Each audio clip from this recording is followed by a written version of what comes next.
Senate Judiciary is now in session. Senator Auschler, good to see you. Let the games begin. Okay. Good afternoon. Thank you, Chairman Gannon and honorable committee members. For the record, my name is Deborah Altschuler. I represent Senate District 24, which includes the towns of Exeter, Greenland, Hampton, Hampton Falls, Northampton, Rye, and Stratham. I respectfully submit this testimony in strong support of Senate Bill 554, which would correct a mistake made in last year's Senate Bill 551. I want to begin by acknowledging a reality that New Hampshire residents harmed by faulty or poorly designed firearms now face on two fronts. The Federal Protection of Lawful Commerce in Arms Act, in place since 2005, and now our own state's RSA 507-D(6), enacted just last year. Together, these laws have created a compounding barrier that effectively strips New Hampshire consumers, including those harmed by defective or dangerously designed firearms, of meaningful access to justice. And that is not a theoretical concern. It is the lived experience of the people in this state right now. The federal PLACA, Protection of Lawful Commerce in Arms Act, was never an absolute shield. Over the years, some victims of gun violence have found narrow avenues to hold the firearms industry accountable, but only after years of grueling litigation to establish their right to sue under hard-won exceptions to PLACA. 4 states, California, Delaware, New York, and Virginia, have enacted laws codifying standards of responsible conduct for firearms industries and ensuring that victims can bring civil suits seeking justice. New Hampshire has moved in the opposite direction. RSA 507-D6 insulates manufacturers and federal firearms licensees from liability under theories of defective design, failure to warn, negligence, or strict product liability, unless a claimant can prove an actual manufacturing defect or a breach of express warranty. On paper, that sounds reasonable. In practice, it sets a bar so high that the very consumers this law should protect are left without recourse when a firearms design puts them at risk. Consider what this looks like in the real world. Sig Sauer's P320, a firearm with an estimated 500,000 units in circulation, was found to discharge without a trigger pull. The company never issued a formal recall. Instead, it quietly launched a voluntary upgrade program, burying information about the problem deep within its website. No federal agency intervened.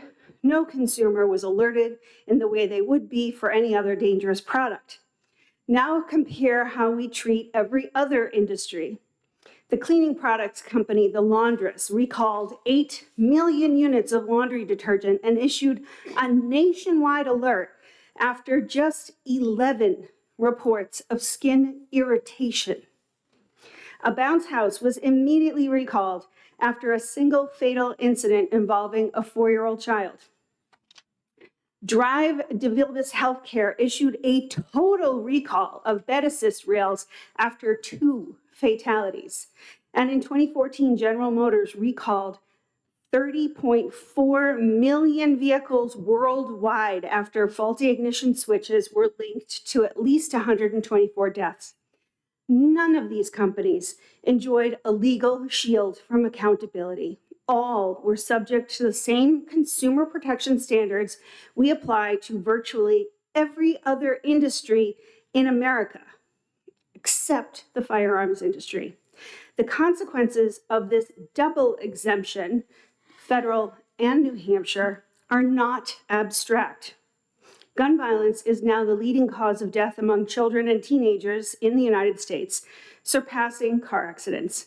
In 2020, firearms took the lives of 4,357 children ages 1 through 19, edging out motor vehicle fatalities at 4,112. And these are not just statistics, they're people's children.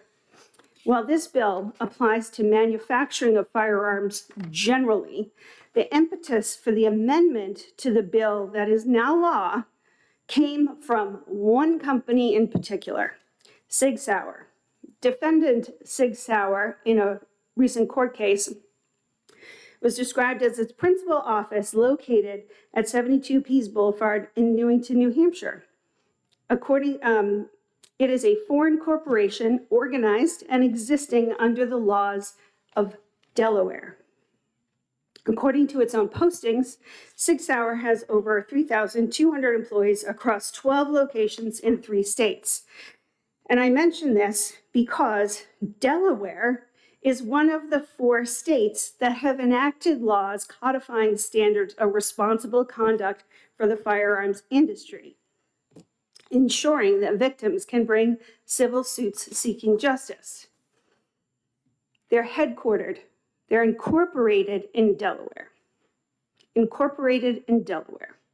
As mentioned before, Sig Sauer's P320 has what they are calling an unintended discharge. And in lay terms, that means the gun fires without a trigger pull. Only when word got around through gun enthusiast communities, the company announced the voluntary upgrade I mentioned earlier in August of 2017, allowing P320 owners to ship their guns to the company for a free fix. No recall, no announcement. To find information about this problem required customers digging deep through multiple links on the company's website. I will note that I checked last night and the day before yesterday, and they have moved that bit on the website up to the front. So that's, I suppose, an improvement, but nonetheless, when this first came about in 2017, it took a great deal of digging to find the information. Again, there was no recall of the 500,000 P320s in circulation. And as of late 2025, there are over 125 individual cases filed related to injuries sustained from this particular faulty weapon. Many of the claimants are law enforcement officers who experienced discharge incidents while the firearms were in their holsters. For legal outcomes on some of these cases, the rulings have been mixed, but in 2024, a Georgia jury awarded $2.35 million in damages, and other lawsuits have resulted in similar verdicts. Interestingly, the Georgia jury was asked to consider some of the very issues now excluded from consideration here in New Hampshire. I have attached the jury questionnaire from that case, and it is dated June 20th, 2024. According to the Associated Press, since our law was enacted on May 23rd of 2025, Sig Sauer immediately got to work and has already asked for the federal court to dismiss one case because the law, because of our particular law, or giving an option to the courts, suggesting that they break up and transfer the claims of the 22 plaintiffs to court districts where the plaintiffs live. Gun makers already enjoy special legal protections on the federal level, and unlike most other products, guns are explicitly exempt from oversight by the U.S. Consumer Product Safety Commission, the agency responsible for issuing, recall, and regulating safety. Instead, the firearms industry largely self-regulates, leaving gun owners with few options if something goes wrong. And that self-regulating sometimes looks like coming before a legislature and asking to have the laws changed for their benefit. Some will argue that holding the firearms industry to the same standards as every other industry will drive manufacturers out of New Hampshire. And this argument does not hold up to scrutiny. New Hampshire is a top firearms manufacturing state in the country, driven by major manufacturers like Sig Sauer and Sturm Ruger and Company. And in 2022, nearly 2.9 million firearms, about 21.6% of the total US production, were made right here in this state. The industry is supported by a very, very favorable tax structure, a skilled employment pool, and significant capital investment across multiple companies, totaling roughly $1 billion in market size and employing about 3,800 people statewide. To suggest that this industry, one built on deep roots in this state, would simply relocate because it is asked to produce safe, quality products is not a serious argument. It is a talking point designed to protect corporate interests at the expense of public safety. The legal immunities enjoyed by firearms manufacturers do not just harm victims. They create an unfair competitive advantage within the industry itself, shielding irresponsible manufacturers from the financial incentives that would otherwise push them towards safer design and better consumer protections. Responsible companies that voluntarily invest in safety are, in effect, penalized for doing so, while those who cut corners face no consequence and actually are shielded here in New Hampshire. The New Hampshire consumers deserve the same protections as consumers in every other state and from every other industry. The compounding effect of federal and now state-level liability shields has tilted the scales of justice firmly in favor of the corporate gun manufacturing industry and against the people harmed by its products. This is not a position any consumer protection framework should defend. I respectfully urge this committee to weigh the safety of New Hampshire residents and the fundamental fairness of holding all industries to equal standards of accountability in its deliberations. Thank you. Just a couple of questions for me. Yes, sir. And then Senator Abbas, I believe, has a couple. The law really here, the new law that was passed, is not absolving gun manufacturers from defective firearms. If it was, I think the topic was more on optional features of a firearm if they were missing. So if a manufacturer can show that there's a defect in the manufacturing of the gun itself, the gun manufacturer still would be liable for a defective product.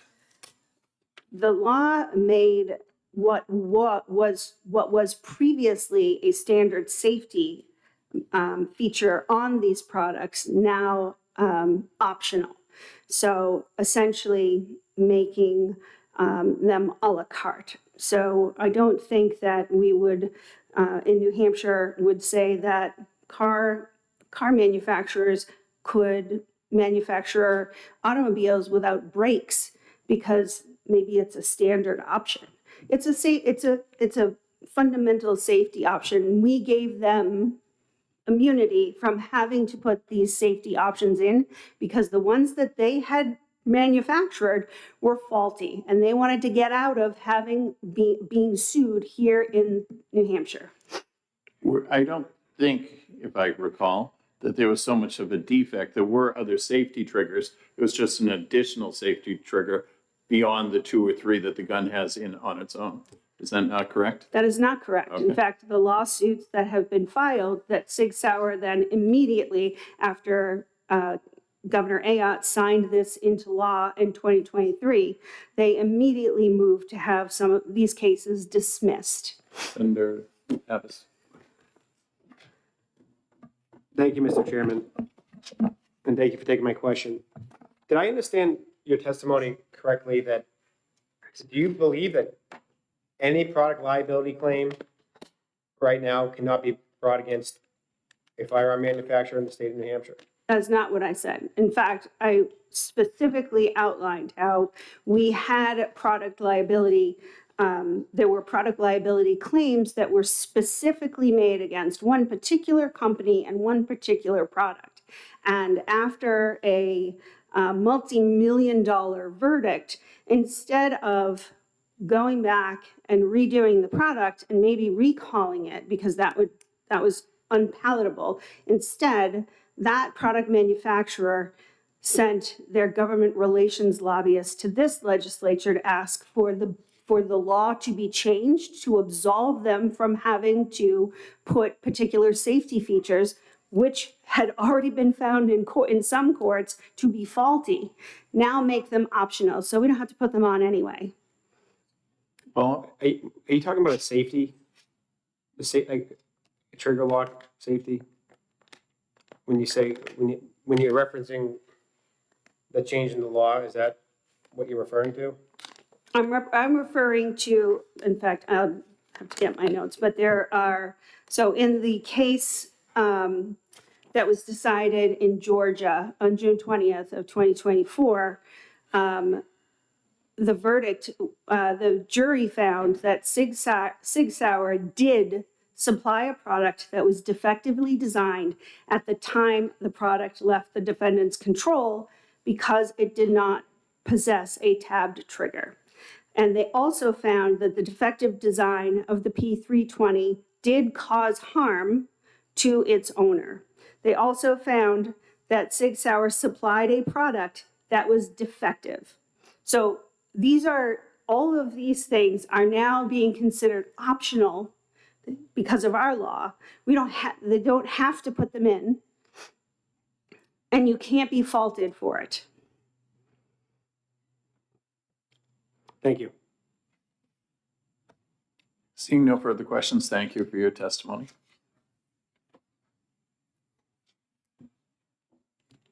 Rep. Horgan.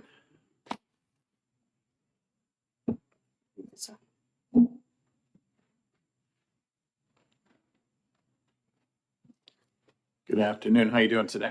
Oh, well, pretty good, but I just got here, but plenty of time for things to go sideways. But I'm Representative Timothy Horgan from Stratford County District 10, which is the town of Durham. And so I support this bill. I'm also the prime sponsor of a similar bill, which is over on the other side of the wall going, through the Criminal Justice Committee on our side of the wall. But figured I should come over and speak in favor of this bill, which I believe is essentially identical to the other one. So as I certainly agree with everything Senator Altshuler just said. I'll have a slightly different perspective on it maybe, but and this bill, as she pointed out, it will repeal RSA 507-D:6, which is enacted just this past May as part of HB 551. And that was strongly supported by our state's firearm manufacturers, including, maybe especially, Sig Sauer. Sig is headquartered in the next town over mine. It's a major employer in my area. And the company did openly threaten. They contacted at least some of my colleagues on the other side of the wall. To say that they would move to another state if we failed to pass HB 551. Now, I don't really think that would have been desirable. I mean, I think they should change some of the things they're doing, but I like basically having them there is a mostly good thing. And I thought that was an empty threat because amongst other things, they have like a very large skilled workforce here. They've invested probably hundreds of millions of dollars in facilities. They're not going to walk away from it. So that's why I think it's an empty threat. And I think SB 554 is a good bill.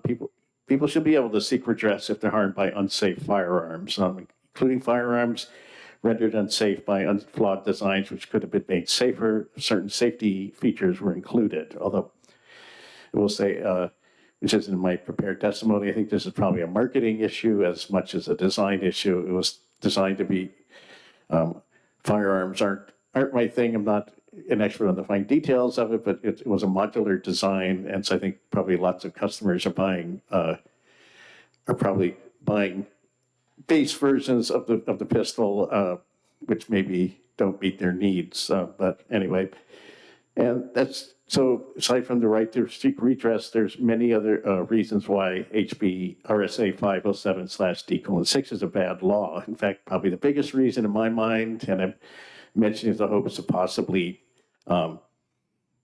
appealing, not to get too partisan, but possibly appealing to some of the Republicans, either on the committee or the Senate as a whole, which is it's unnecessary. So regardless of the merits, regardless of the merits of whether or not a firearms company should have broad product liability, limited liability, they already have it here in New Hampshire. So companies such as 6 Hour USA, they already have that broad civil liabilities protection. thanks to law passed back in 2003, enacted on New Year's Day 2024. That's RSA 508:21. And 6 Hour has indeed been plagued by lawsuits related to his popular P320 pistol or the military version of the S17. There have been many cases where P30s and M17s been fired unintentionally. We may have even all seen one on TV with the tragic shooting of Alex Preddy in Minneapolis. Well, the details are murky, and we haven't. But he was shot by a P320, and it's not, which apparently it was his P320, which an ICE agent took from him. Anyway, a P320 was discharged while they're trying to subdue him, and that's why he was shot and killed on national TV. But that's just one of many similar incidents. There've been many lawsuits. They've all, at least to the best of my knowledge, you might want to have your researchers check it out, but as far as I could tell from the resources available to me, those lawsuits have all been filed either in federal court or in other states' courts, I think maybe even in other countries, but not in our own courts. And that was, in my opinion, that was because even before last May, existing New Hampshire state law shielded 6 Hour from civil liability, but only in New Hampshire state courts. So before and after May 2025, state law still doesn't in any way prevent litigants from seeking relief in courts outside New Hampshire, and many litigants have been, and rightly so. So regardless of the committee's feelings about RSA 508:21, or about the many federal lawsuits related to the P320's design, I'd like to think that everybody on the committee and in the Senate and in the body that I belong to, I know they won't agree to this, but I think they all should agree that RSA 507D:6, the bill, the RSA we're talking about now, does nothing useful, and it should be taken off the law books. So, thanks. Thank you for your testimony. Any questions? Seeing none, thank you. All right.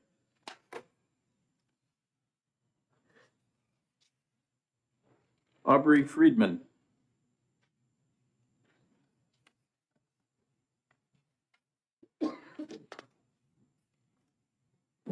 Good afternoon. Good afternoon, Mr. Chairman, committee members. Aubrey Friedman, I live in Bridgewater. I speak in opposition to this bill. This bill is a lawyer's dream and will just encourage more litigation.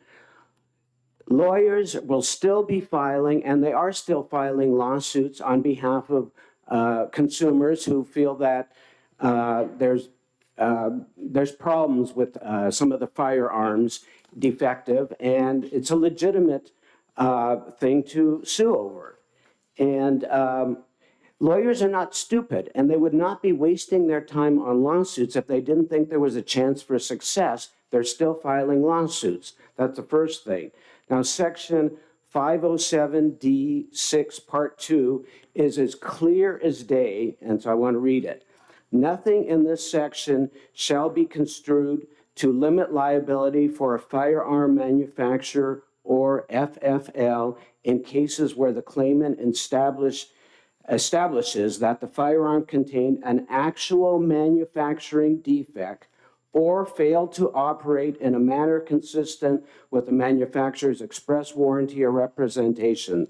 It's pretty clear and it's pretty broad, so it leaves it open for if there's really a defect in the product, in the firearm, or misrepresentation, that you can sue. So I think that's, if we didn't have that in the law, then I might support this 554 bill.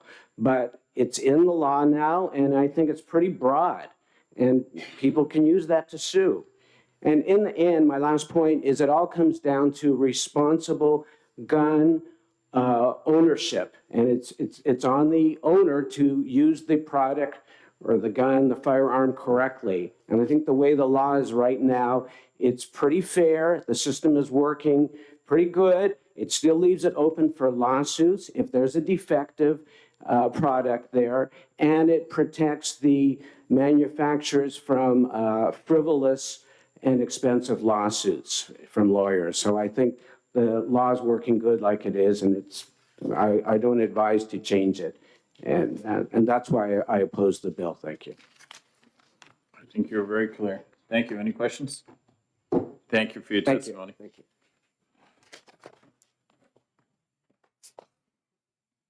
I gotcha. Are they speaking? No.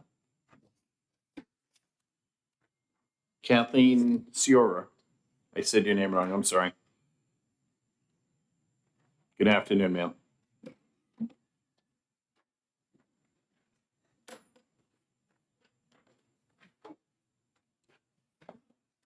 Hello, my name is Kathleen Slover from Portsmouth, representing myself. Please repeal the firearm manufacturer and dealer limited liability law and support SB 554. Even if a product works properly with no design flaw or inherent problem with the product itself, manufacturers and companies need to be held liable for their products. For example, Ford was held liable for fires caused by the placement of its Pinto fuel tank. While the car's fuel tank worked properly and it didn't cause the car to malfunction, it was unreasonable and unexpected that the car would burst into flames upon collision, incinerating everyone inside. A user would not expect a firearm to unexpectedly and unintentionally discharge, like at Fort Eustis in Virginia, when a sergeant suffered a gunshot to his foot when his holstered M17 M18 unexpectedly discharged after he bumped into another soldier. The M17 M18 is the military version of Sig Sauer's P320. An Army veteran and police department range master in New Jersey was fatally shot by his P320 while cleaning it. Evidence showed his finger was not touching the trigger when the P320 unintentionally discharged. While these guns worked, the guns unintentionally discharging was not what the gun should do and not how a gun was expected to behave. Like Ford, Sig Sauer needs to be held responsible for its product.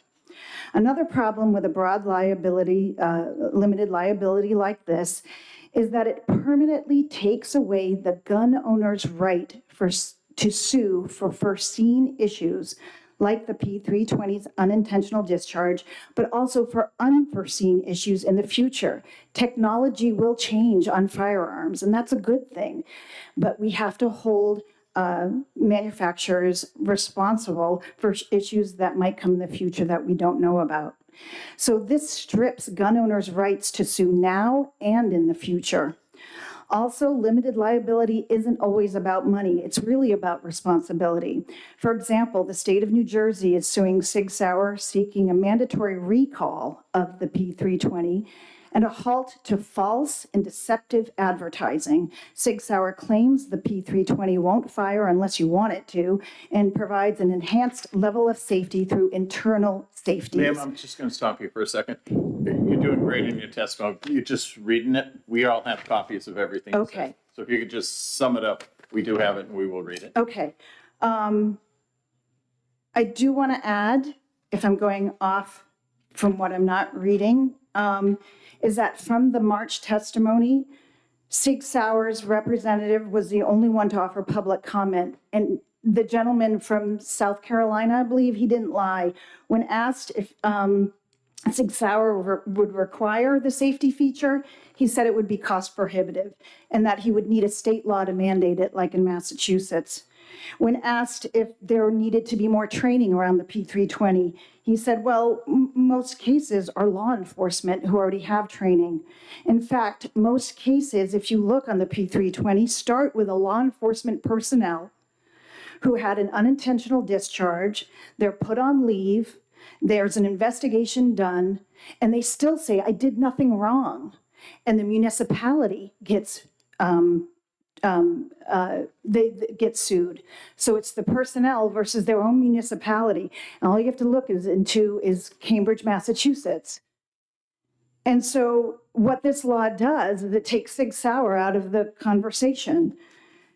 In Chicago, Chicago's police department is the second largest in the country, was phasing out the P320 before court order made it stop using the P320 altogether.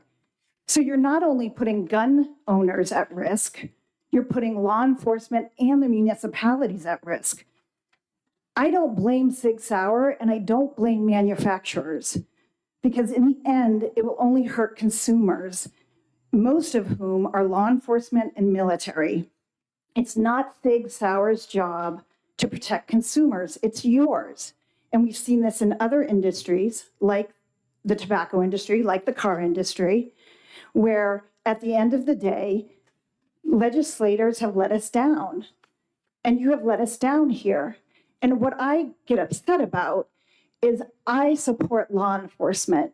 And when you go under the covers and you look at all these cases, it's always law enforcement. And it's just some guy like, been on the force for 11 years, his P320 goes off and he gets in trouble for it. And you guys are letting this happen. On the back of this is a link to the New Jersey case that the Attorney General is presenting against Sig Sauer, and it's under their Division of Consumer Affairs. And the reason why I know what happens, you guys say, well, then go move to New Jersey. Well, here's the thing. In New Jersey, their state police never had the P320. So the finger will never be pointed at the state police. So the AG is not doing this out of the goodness of the heart. They're doing it because they can. Consumers aren't going to say, hey, state police, you're talking out both sides of your mouth because you're going to sue Sig Sauer, but you're the one who issued the P320. Well, New Jersey they go with Glock, so they don't have to worry about it. And I highly recommend you read their statement and understand the difference between just a defective gun and a gun that claims it doesn't need an external safety because it's so safe. And so anyway, I'm sorry I went off. I think that's all I want to say, and I have trouble not reading, and that's why I babble. But I appreciate you listening. Thank you. Any questions? Seeing none, thank you for your testimony. Nancy Brown.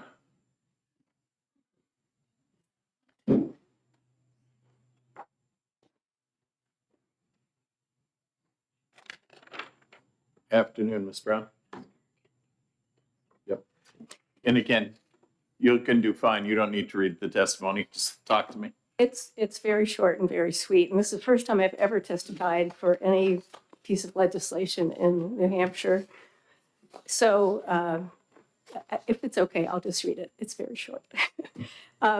Good afternoon, Mr. Chair and the members of the committee. I'm Nancy Brown. I'm a resident of Hopkinton, New Hampshire. I'm here to speak in favor of SB 554. It seems to me that if the safety features listed in RSA 507D6 don't function properly or are missing, lives could be lost. The key question for me is this: would we limit liability for other manufacturers for harm caused by their products or the making of their products? For instance, if RSA 507D6 was limiting the liability of a manufacturer like Saint-Gobain, which has caused so much damage to drinking water supply in New Hampshire, would you have supported it? I hope not. Please correct the mistake made last year by supporting SB 554. Thank you. Thank you for your testimony. And is that it, or does someone else wish to speak who didn't sign in? Seeing none, that'll end the hearing.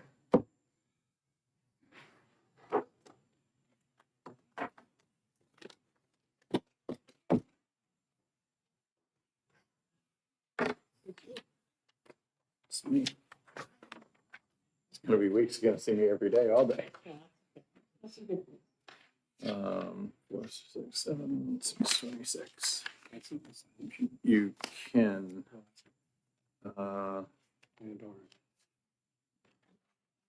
Yes, okay, let's go.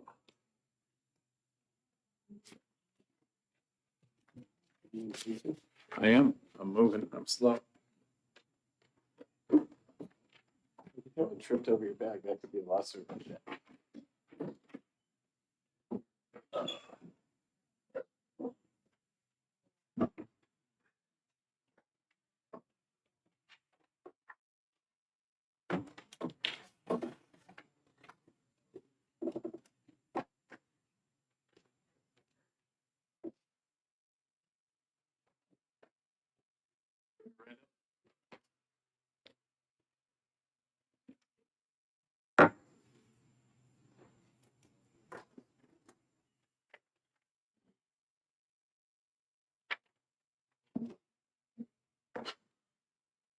Whenever you're ready, Mr. Chairman. Good afternoon. We will now open the public hearing on Senate Bill 467. And here to introduce the bill, Senator Gann. Senator Bradley, someone I always looked up to here, always, one of his sayings was, you can't always get what you want, but sometimes you get what you need. And that's the way I feel about this bill. It wasn't exactly what I wanted, but I think it's a bill that a lot more people can support on both sides of the wall. So what we've done, it's mandatory minimums, but it's different than it had been. So we have changed the fentanyl amount to be a little more, I won't say lenient, but a little more understanding of people do use greater amounts. And we've tried to keep everyone in a good balance here. So we went with 3.5 months if you have 20 grams or more. And the lieutenant can tell you exactly the effects of a gram, 2, and more in a minute. But if you had 20 grams or more, you could get 3.5 years of mandatory incarceration. If you had a quantity of 50 or more grams, it would be 7 years. So we have, we are going to have a way out of that. Not an excuse or a pardon, but if factors come into play that make it better for everyone on all sides, if you have no prior convictions, I'll just summarize what this says here. If you didn't do a violent act associated with this, if you weren't a leader or an organizer of the group selling, the eyes are going. If you're willing to be a substantial asset, might as well say an informant or something, but an asset to the police in helping to get to the bigger players or get to the truth of what's going on in the situation. That'll be taken into consideration. So you have to meet each one of these steps, and then also agree to go into a treatment program. Then you possibly can get a reduced sentence. But then you also, I explained this better in the morning. Let's keep working on this. So then the defendant would also have to, I might let you go on from here. I was on a minute ago. Anyway, so the idea was when I had mandatory minimums, it's tough to get it passed with everyone. If I have a little more understanding of people's situations and I can make it work for both parties. The hard thing in law is there's a lot of people who want this, usually a seesaw approach. There's a punishment phase, and the society goes through times that they think punishment is the answer. And then there's times when they look at rehabilitation. Seesaw has to balance. So if you don't have punishment, it's very hard for the police to then get dealers to work with them. This is really what we're after here is we're out to get dealers who are working in Lowell, Lawrence, on the border of our state. We know where they are. And so this incentivizes people to work with our law enforcement while yet punishing. I think I skipped the part, if someone dies, it's a mandatory. There is no, you don't pass go, you don't collect 200, you go straight to jail. Lieutenant, you want to clear up my swamp that I made here? Sure, sir.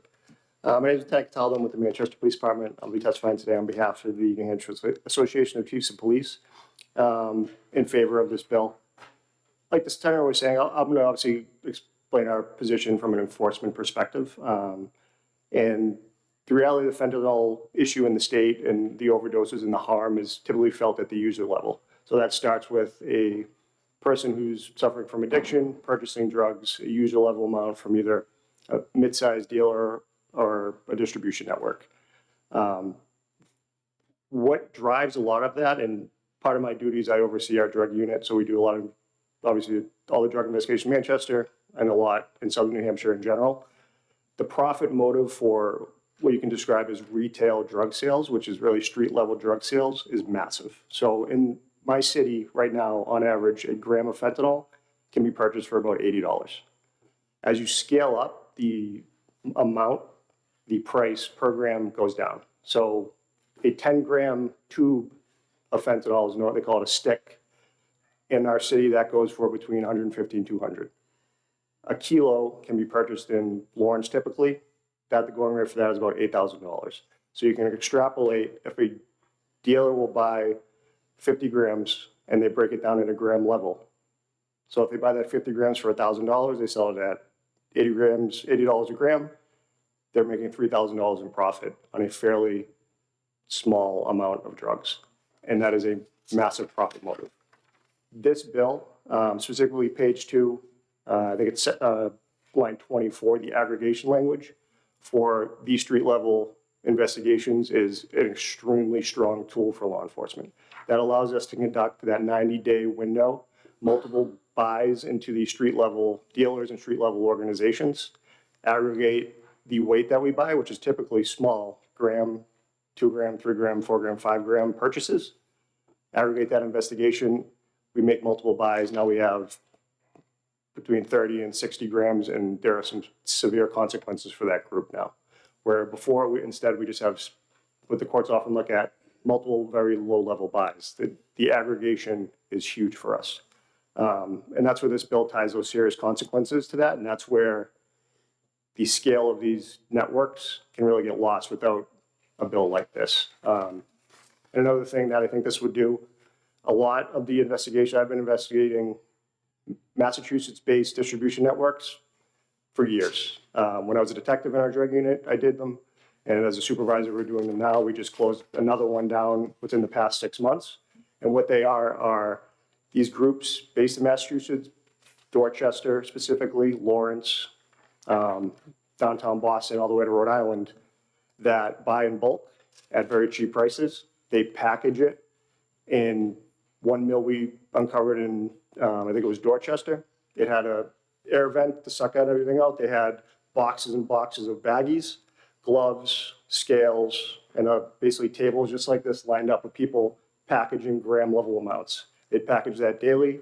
They have their runners drive to our state, sell it to the street level users at a massive profit. Because they're buying these usually kilo levels for $8,000 and they're selling grams at $80 a gram. So they're making just massive profits. Making this state an inhospitable place for those groups to do business is something that we feel this law would do.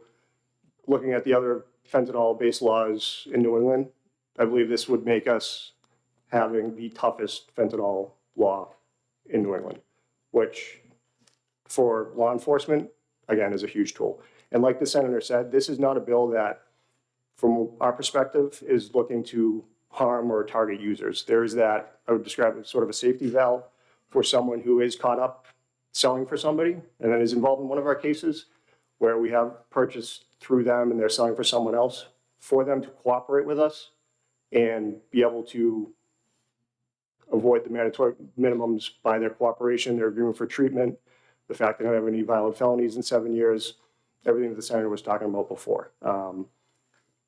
From our perspective, this is a bill targeting those people that are selling those street level amounts, basically preying on our citizens to make massive profits. And that section that allows for those users to have some relief, I think, is also a very fair compromise that the senator added into this bill.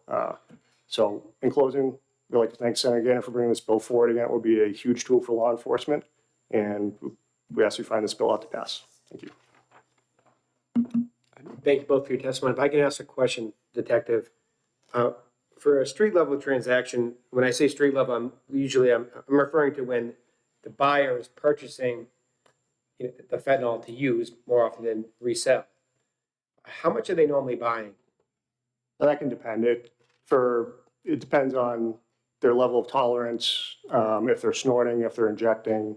So typically, like these dispatch crews that run street level, they can usually either buy 1 gram up to like 3.5 grams, so either big or small, they call it. So that's how they pre-package it. So you can ask for 2 small, 1 big, or 1 big, 2 small, and they usually sell it in concert with crack cocaine.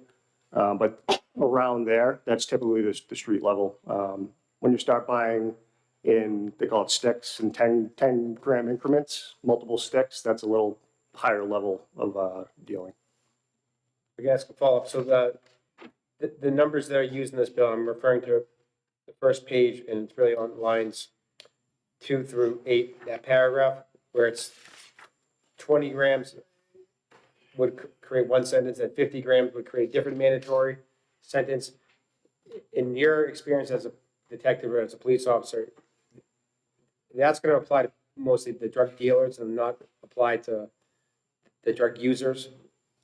Yes, I would say yes, with the caveat that some users will pool their money and buy in bulk to have cheaper amounts.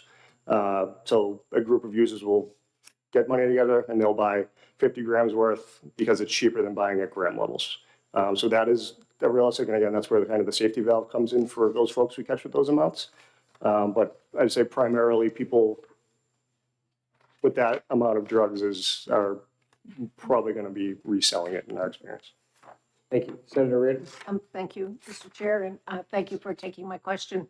I'm sorting through, I understand what the bill is saying, and I think my question is about the role that the police or the detectives play in this, where what I'm reading here about the conditions to lighten a sentence, I would usually attribute to the job of a judge or even a prosecutor to be doing that. And this sounds like negotiations with drug dealers by police officers. Is that accurate? So I think the only thing that we can give input on in the bill is, I think,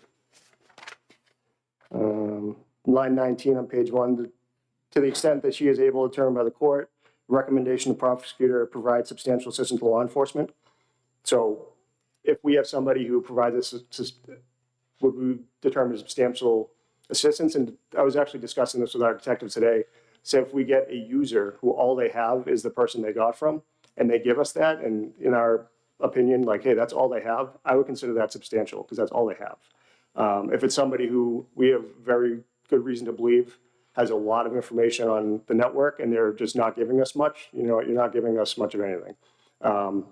Again, that's just our recommendation. The prosecutor then presents that to the court, and I think the court makes that judgment based on the language. And then everything else in here is based on the court's judgment. So I would say just section 4 we have input on, and we don't have the ultimate decision.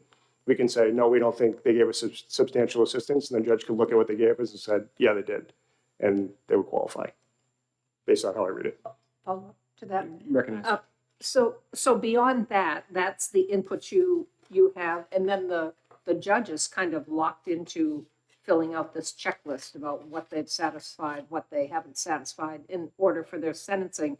But it sounds like figuring this out is done at your level, not necessarily in the court, right? And I'm not against this. I'm trying to figure out how it works. Yes, ma'am. Where you're seeking, when you find the user, to find out like what quantities they're buying, so that you don't want that user to become the next level up. Right. But So- that's what you're looking for. Yeah, just going line by line quickly. So the first one is just based on their prior conviction, so that's pretty black and white. The second, the offense did not involve the use of credible threats of violence. That's based on evidence that we'll provide. In my experience, drug investigations very rarely will have this unless it's kind of unique. The defendant was not a legal organizer or supervisor in drug operation. Again, that's based on evidence we provide, and I think the court would interpret that. And section 4 is, we'll give our opinion based on the assistance they gave us, but again, the court ultimately makes that determination. And then the last one is them submitting to the substance abuse treatment and drug education.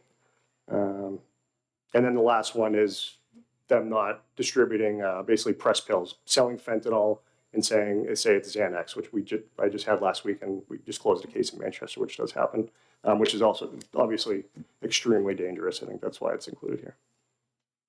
One last follow-up. Thank you again. I appreciate your patience. So in your hat, in your role as the Association of Chiefs of Police, is it really cities that need this law as opposed to small towns up north? I can speak to Southern New Hampshire because that's where a lot of our investigations go. So we're deputized by a sheriff, so we can, if our investigations take us to neighboring towns, we can do that. And these groups that I spoke about in Massachusetts, we have watched them do deals in Londonderry. They will meet clients all up and down the 93 corridor. They'll come into Manchester, they'll do it, they'll go all the way down. So I think it can be an effective tool for really everybody. Senator Altshuler, recognized for a question. Thank you, Mr. Vice Chair, and thank you for taking my question, Lieutenant. Yep. So I was particularly struck by your written testimony that said that Senate Bill 467 would provide law enforcement with an unprecedented tool to combat and deter fentanyl distribution in our state, which I don't disagree. This would be an unprecedented tool, and I'm struggling with what was just discussed in how we differentiate between what's on page page 1, part 4, that on line 20, that the defendant, to the extent that he or she is able, provides substantial assistance to law enforcement. And then, but that's rather undefined. So what would be substantial assistance to you in your position is pretty subjective, and in another police department might not even be considered at all. And then if we go to page 3, after the local law enforcement has been given pretty much carte blanche to figure out what substantial means, then there's this whole set of hoops that a defendant has to jump through, and it has to be all of them. So a defendant is subject to mandatory minimum sentence and may be eligible for a sentence below the mandatory minimum if the court finds, and then all of the checklist. And it's unclear what the check. I'm trying to ask the question. Thank you. It's unclear how that jives with what's on page 1, because it seems like you might meet your recommendation, right?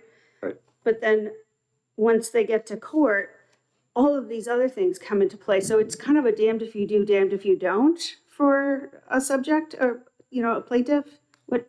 Yeah, I'll take your first. Defendant, sorry. No, Defendant. Of course.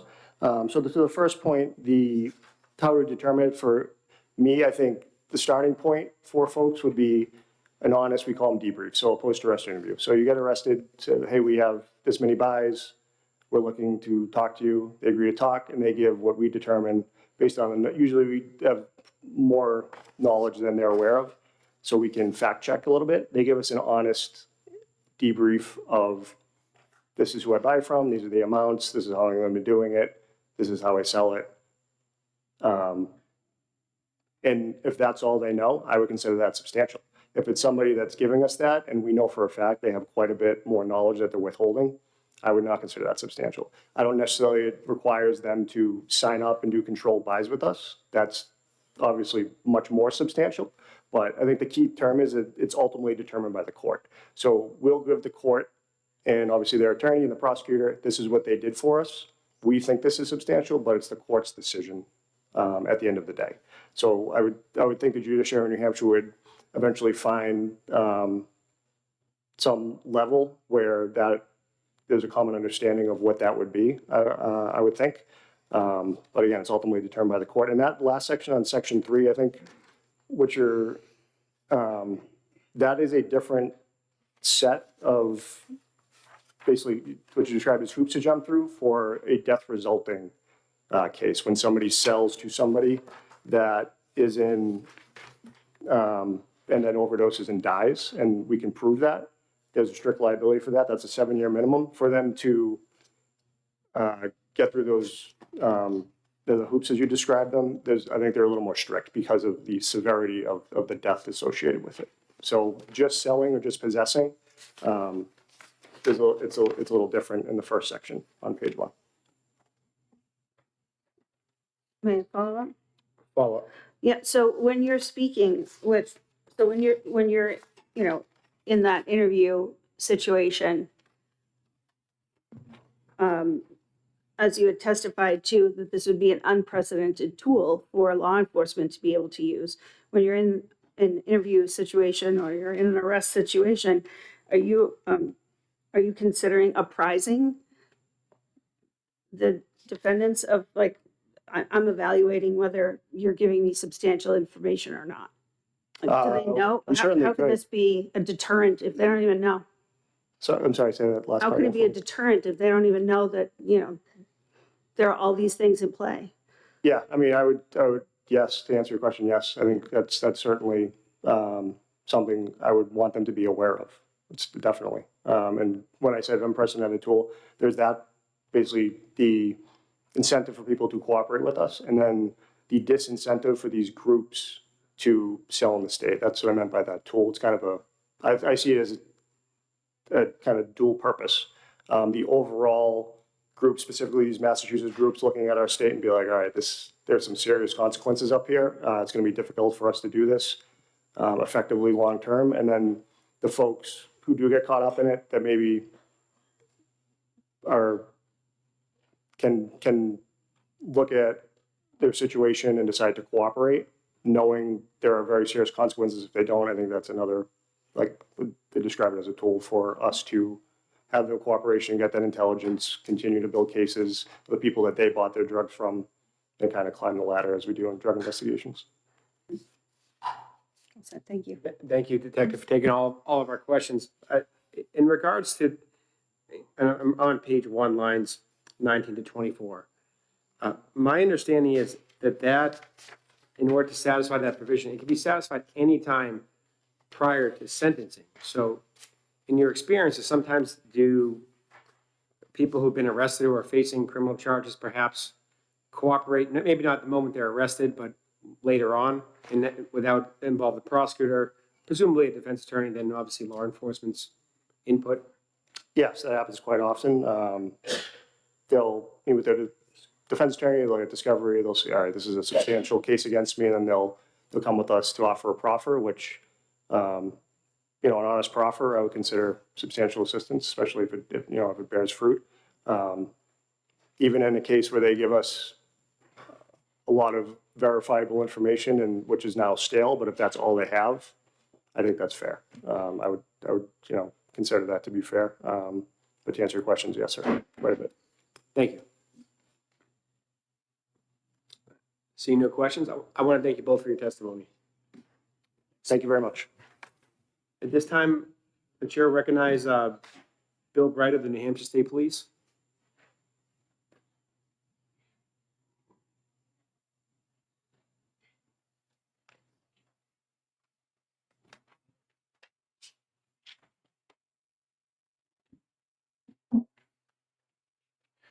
Good afternoon. Thank you for hearing my testimony. My name is Bill Bright. I am a major with the New Hampshire State Police. I currently oversee our Investigative Services Bureau, which includes our Narcotics Investigations Unit.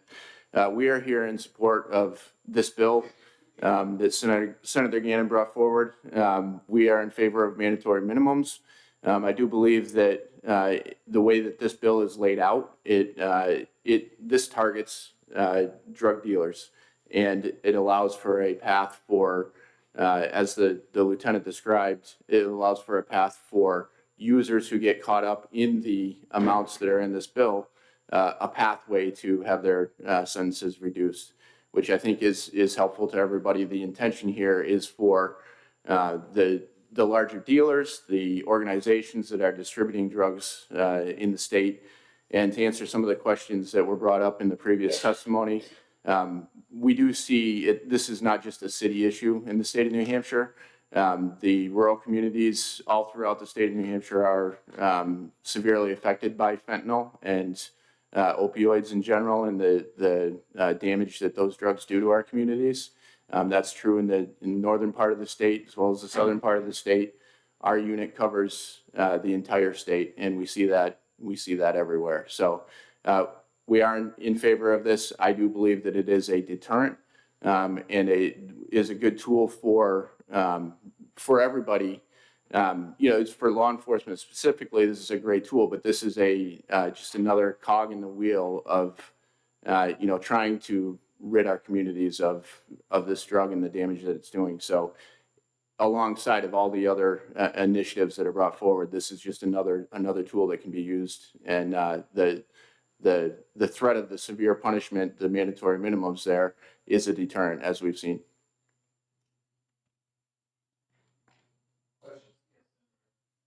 Thank you, Mr. Chairman, and thank you for taking my question. The testimony from the previous detective from Manchester stated that when there's a mandatory sentence, it helps law enforcement get informants, which lead to higher level arrest. Your experience at the state police, do you agree with that, or have you any experience with? Yes, yes. The more cooperation we can get from a defendant to provide us with information that we can use to build cases, to build stronger cases, to learn things that we didn't know before about the organizations that we are, hoping to affect in our enforcement efforts. That is, that's definitely an effective. That's an effective part that I believe this bill will help is to get more information from the defendants that are affected by this and get us those informants that we can use for our cases. Thank you. I have a question for you. Do you believe that this will scare off low-level dealers from selling if they see a mandatory minimum? I think that it's definitely going to make people think, make the low-level dealers think about what they're doing. And as the amounts that are here, as the lieutenant testified to, 20 grams is a significant amount of fentanyl. And there may be situations where people who are dealing with addiction, that are users, that get caught up in that, those levels, that amount. But that should be few and far between. The amounts that, that are in this bill, the 20 and the 50 grams, those are significant amounts of drugs that most of the time are low-level dealers or the significant dealers that possess those amounts. Thank you. Senator. Oh, it's me. Thank you, Mr. Chair. Thank you for taking my question, Mr. Bright. My apologies, Major Bright. I'm struck by something that you just testified to, that you, in answer to a question to my colleague, that this would be a very powerful tool and a cog in the wheel of prevention, I think. Yes. So before this was proposed, the law is at 5 grams, but we still have people selling drugs. So do we think that upping this, like creating another barrier, is actually a deterrent to people doing something that is harmful? I guess I'm not sure I understand the question. So the previous bill that was proposed? No, the bill as it is before as it is right now, which is a fentanyl class drug in a quantity of 5 grams or more, and including adulterants or dilutes. And now we're adding a fentanyl class drug in a quantity of 20 grams or more. So before, as it stands today, Sure. Is it not a deterrent? Is it not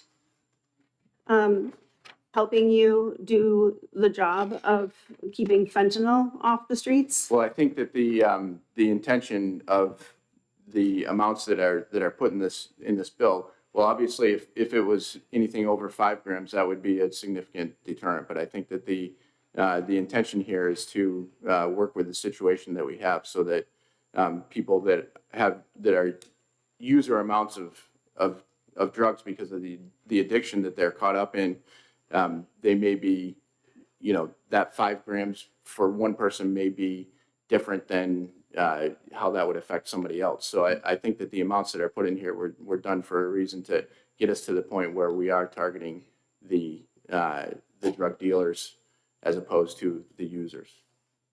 May I follow on? Follow up? Thank you.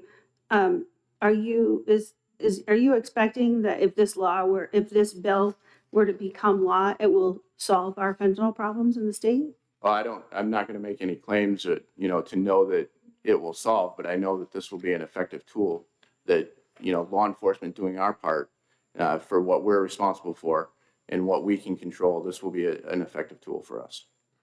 Thank you. Thank you very much. Seeing no other questions, appreciate your testimony, Major. Jake Berry.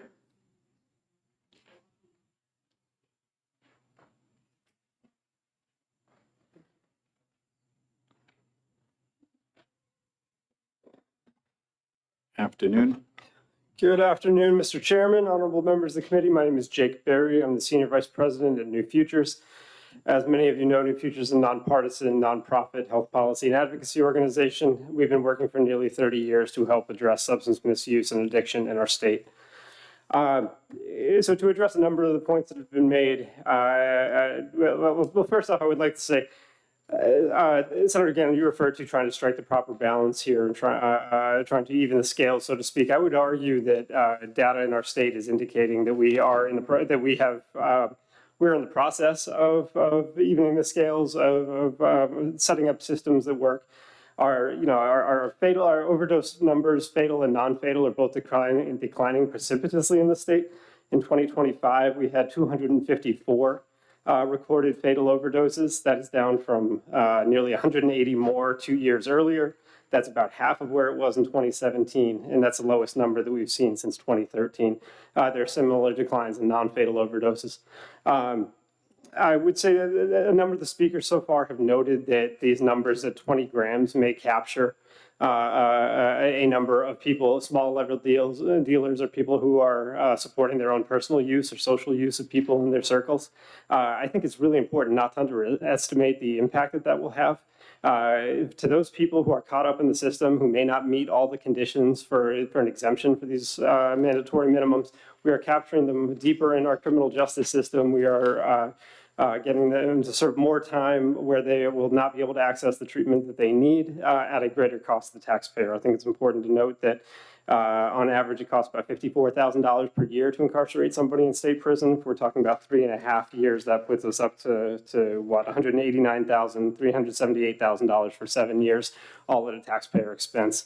So I would simply argue that the systems that we have in place are working. These mandatory minimums would undercut some of those systems, such as drug courts, which have graduated nearly 1,000 people in our state. And would make it harder for people in need to access treatment. And with that, I'm happy to take questions. Quick question. You were using an argument that was saying there is a correlation maybe, but we don't know that it's a causality. Sure. Why things are happening in the state. It's happening all around the country with different drug laws. Sure. It just could be the economy. People can't afford the drugs. There's a ton of factors going on. So to say that you were trying to say there was a causality between the way we're treating fentanyl now and the results in the lower results, where it could be any number of factors. I would just note that you mentioned other states. Our overdose rates have declined significantly faster and at a greater degree than most other states. We've dropped. At one point we had the third highest fatal overdose rate in the country. Last data available was in 2022. We were at, I think, 20th at that point, and I believe that we have fallen further since then. So certainly, look, there are many, many factors contributing to this, certainly the availability of Narcan. But I would argue that these systems that we have put in place that are increasing access to treatment outside of our prison system are contributing heavily to our declining rates. Any other questions? Senator Alshula. Thank you, Mr. Chair. Thank you, Mr. Berry, for taking my question. So if I understood through your testimony, and I think the comments that you just made, addressing drug addiction issues in the state is more comprehensive than just from a law enforcement perspective. There's more to the story. Oh, It takes sure. more than We know that our substance use system, substance use treatment system, it's a broad continuum of care, everything from prevention through treatment, recovery services that I know other people are here to speak to, and harm reduction services. We have worked so hard over the last 12 years to expand our system across the continuum. And again, not to say that it's perfect. People are still dying. Every overdose death is one too many, but things are so much better than they were before because we are supporting each part of our continuum. I would argue that putting mandatory minimums like this in place would, again, undo that balance that we have created, that it would undo some of the judicial discretion that has helped us to address these things. Again, it would really undermine our drug courts significantly, and they've played a great role in keeping, in helping people to address their substance use disorder. So I think that we are headed in the right direction. I fear this would undermine some of the progress we've made. Thank you for your testimony, Senator Abbas. Thank you. Oh, one more. I'm sorry, Senator Abbas. Thank you, Mr. Chairman, and thank you for taking my question. I appreciate the concerns you raised, but you don't want to, we're talking about people who need treatment for their addiction, getting caught up in this. My understanding is this doesn't apply to simple possession.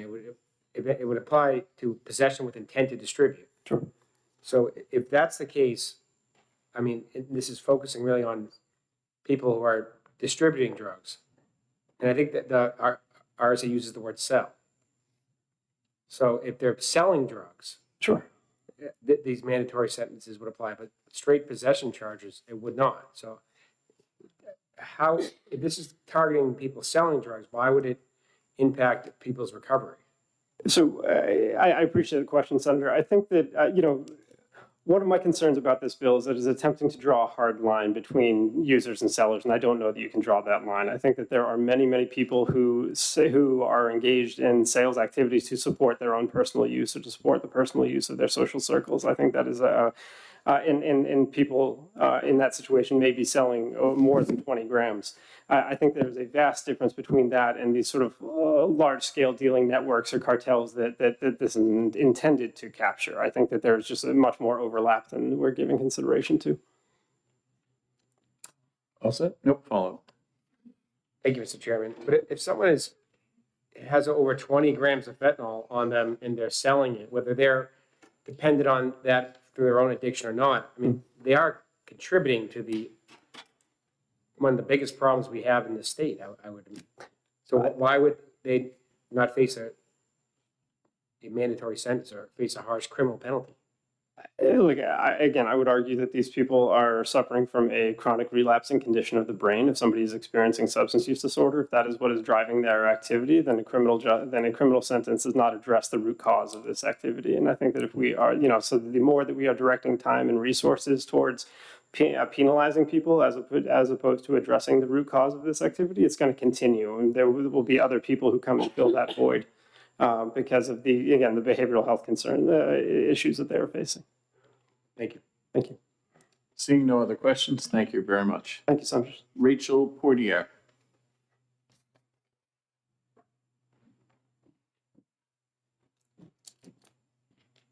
Sorry, that's bad handwriting. It's Rachel Potter. Okay. Thank you. No, it's Thank you, Mr. Chair and honorable members of the committee. For the record, my name is Rachel Potter, and I serve as policy associate at the ACLU of New Hampshire. So you all know that this body and the other body have repeatedly chosen not to create new mandatory minimum prison sentences for fentanyl-related offenses, and yet here we are again. While this legislation is often framed as advancing deterrence, punishment, and rehabilitation, mandatory minimums have repeatedly failed to achieve those goals and instead produce unfair, counterproductive outcomes that undermine public safety and civil liberties. First, with respect to deterrence, decades of research show that increasing the severity of punishment has little deterrent effect compared to the availability of treatment and prevention. And New Hampshire's own experience bears this out. As the previous speaker said, the state recently saw fentanyl and overdose deaths drop by roughly 1/3, reaching the lowest levels in about a decade. And that progress did not follow the creation of mandatory minimums. It followed the state's investment in treatment, recovery, prevention, and harm reduction. So SB 467 risks shifting our focus as a state and our resources back toward punitive approaches, even as public health strategies are showing real results. And to address punishment, mandatory minimums do not just set a sentencing floor. They shift the power from judges to prosecutors and distort the plea bargaining process. When a mandatory minimum is on the table, it becomes a powerful lever to pressure people to plead guilty to avoid the risk of a lengthy sentence at trial.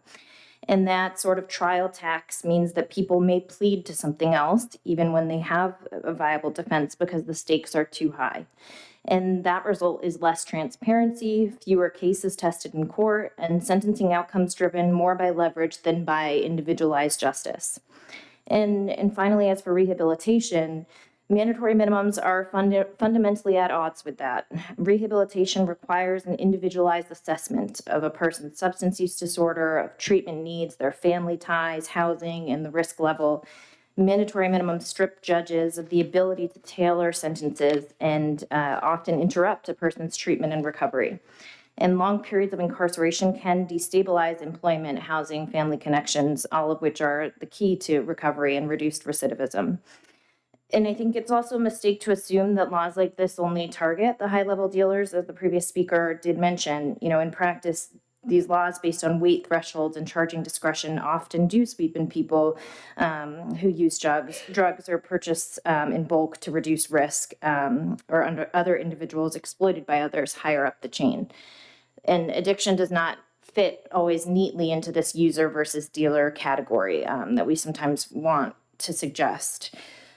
And we cannot also ignore the fiscal reality here. Incarceration is one of the most expensive responses that the state can choose, and mandatory minimums guarantee longer stays regardless of whether they improve the outcome. And at a time when New Hampshire's budget just last year has already required difficult decisions and reductions in the Department of Corrections funding, creating policies that will predictably increase prison populations is just fiscally imprudent. Every dollar that's locked into extending incarceration is a dollar not available for treatment, prevention, and community-based solutions that are showing success. So if the goal is to save lives and protect communities, the evidence points towards expanding access to treatment, towards Medicaid-assisted recovery, naloxone, stable housing, not towards instituting sentences and sentencing policies that have repeatedly failed. And so for those reasons, we urge you to find this bill inexpedient to legislate. Thank you for your testimony. Any questions? One from Senator Abbas. Sure. Thank you, Mr. Chairman, and thank you for taking my question. So if you heard the testimony from the detective from Manchester, he's discussed a drug ring that is in Dorchester and it's packaged there in 1 gram bags, and then it's brought into New Hampshire and sold here. I guess, how would we address that? Because I appreciate what you're saying about drug treatment and all that. If there's not a consumer for the product, they're out of business. That's one way of looking at it. And so I agree with you to that extent. But how do we stop the person from out of state coming here and selling to the people in New Hampshire? Yeah, I mean, there may be someone to testify after me to speak to that, but I think that, ultimately we're in favor of leaving the discretion to judges and not this one-size-fits-all sentence for all of these scenarios. This law doesn't approach any of that. Thank you.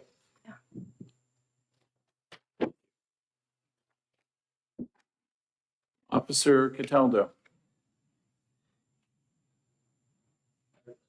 Oh, I'm sorry, you did. You were up with me. You did the whole thing. No, we're not going again. We're good enough to do ahead of us. Let's see.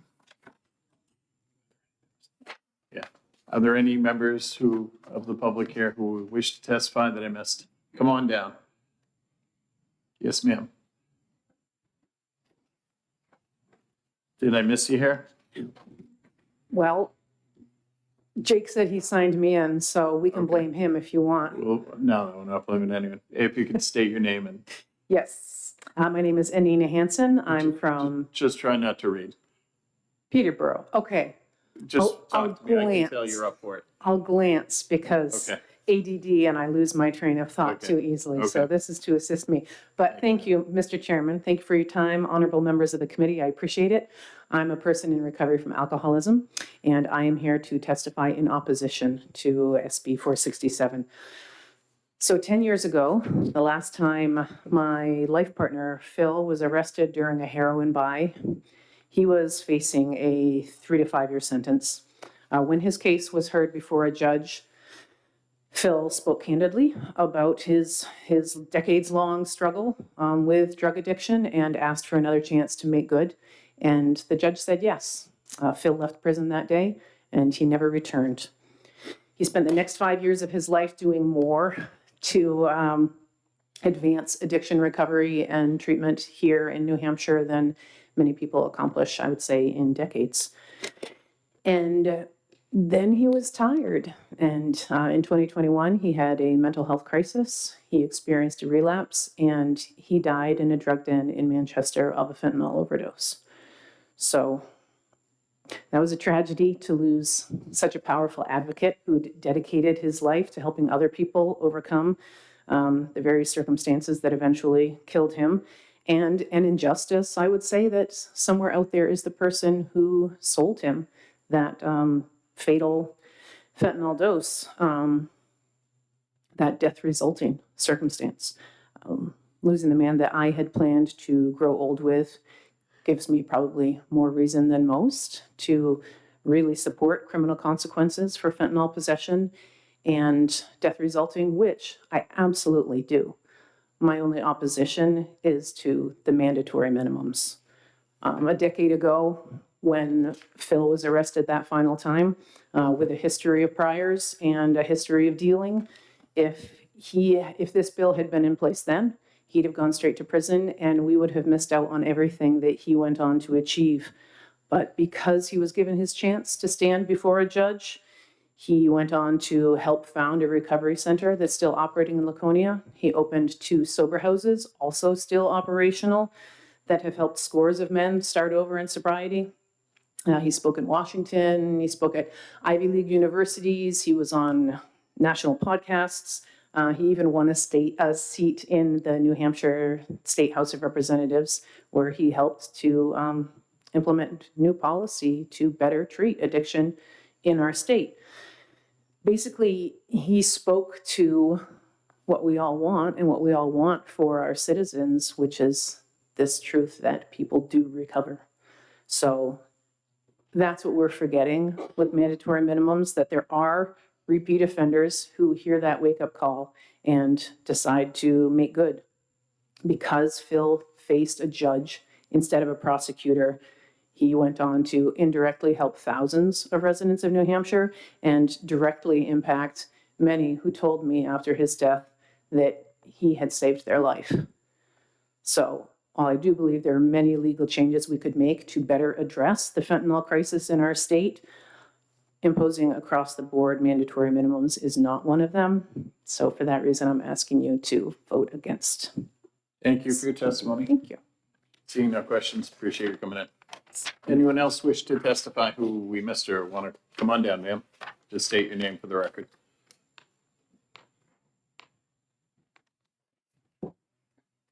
Hi there, Jessica Carter. And I think you need to know Nashua, New Hampshire.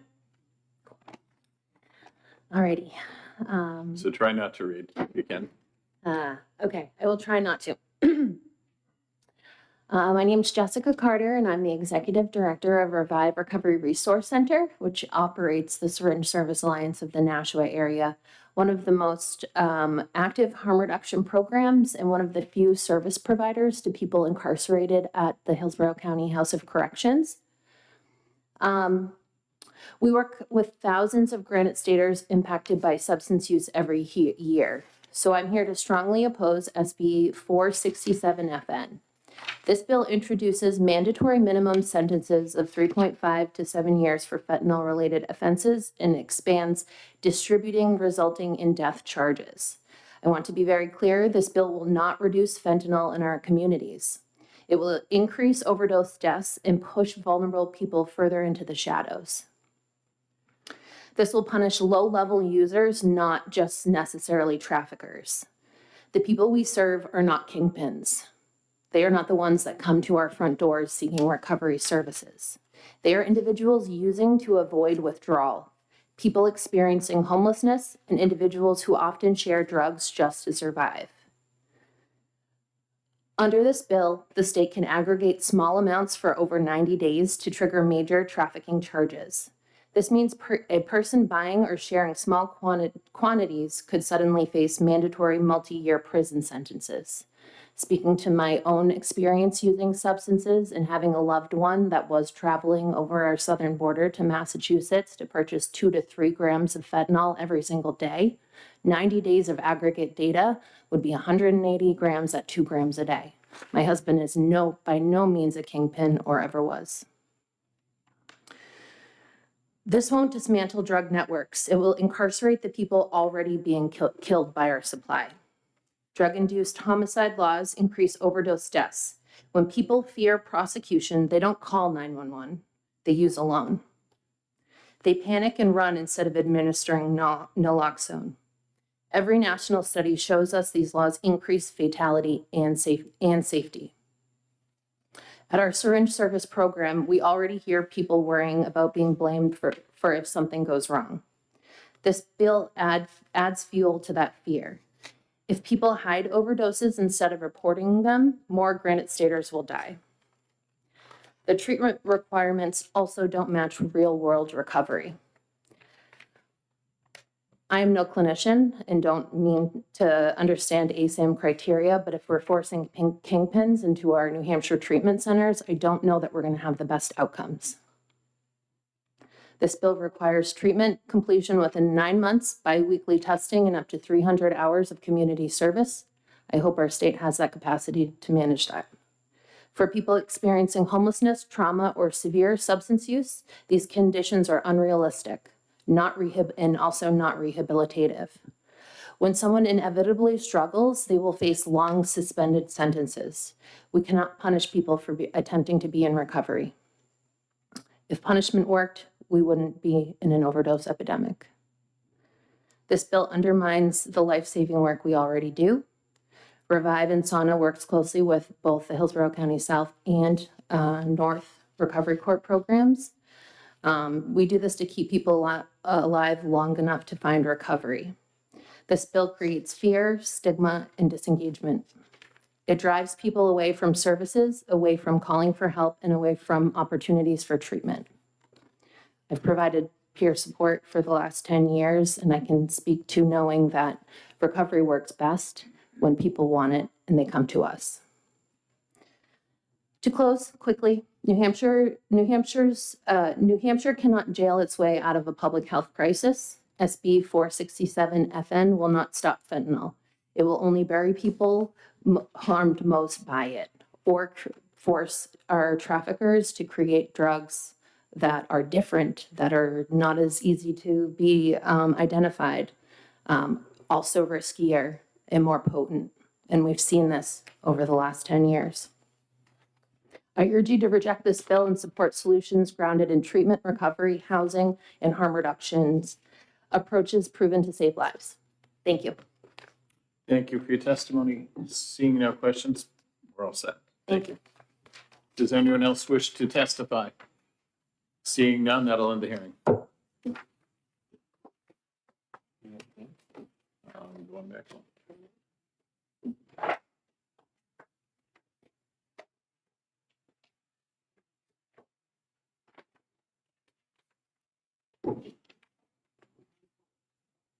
See, 10 seconds.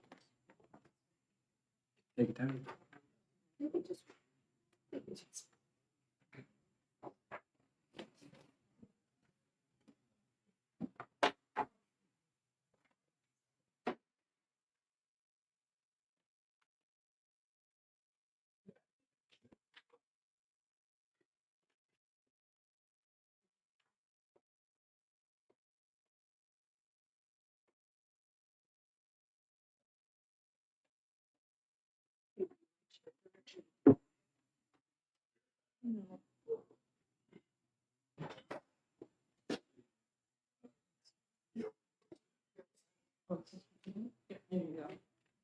I'm sorry. I didn't know you had a long pop habit.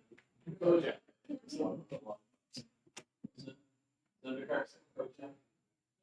Yes, before that, you need to be balled up. You've got to start smoking a cigar. I don't think Mrs. Gannon will allow you to do that.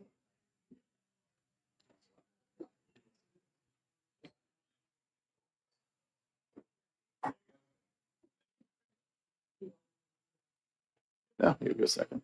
You'll pick up where I missed. Oh, yes, I do. Senator Abbas, thank you for your patience. At this time, we'll now open the public hearing on Senate Bill 626. Here to introduce the bill is Senator Bill Gannon. Thank you, Senator. I am Senator Bill Gannon from the Great Wine District of Senate District 23. I bring before you today SB 626. So why are we here today on right to know stuff? We're here because voluminous stuff is requested from out of state. It's costing and taking a lot of time of our municipal associations. For instance, so we've sort of narrowed it down saying, if you're from New Hampshire, we're not denying you anything to do under 91A. We want you to have whatever information you've requested. I think Senator Carson and I, it's 300 voluminous requests you can make per year, and it doesn't cost you anything.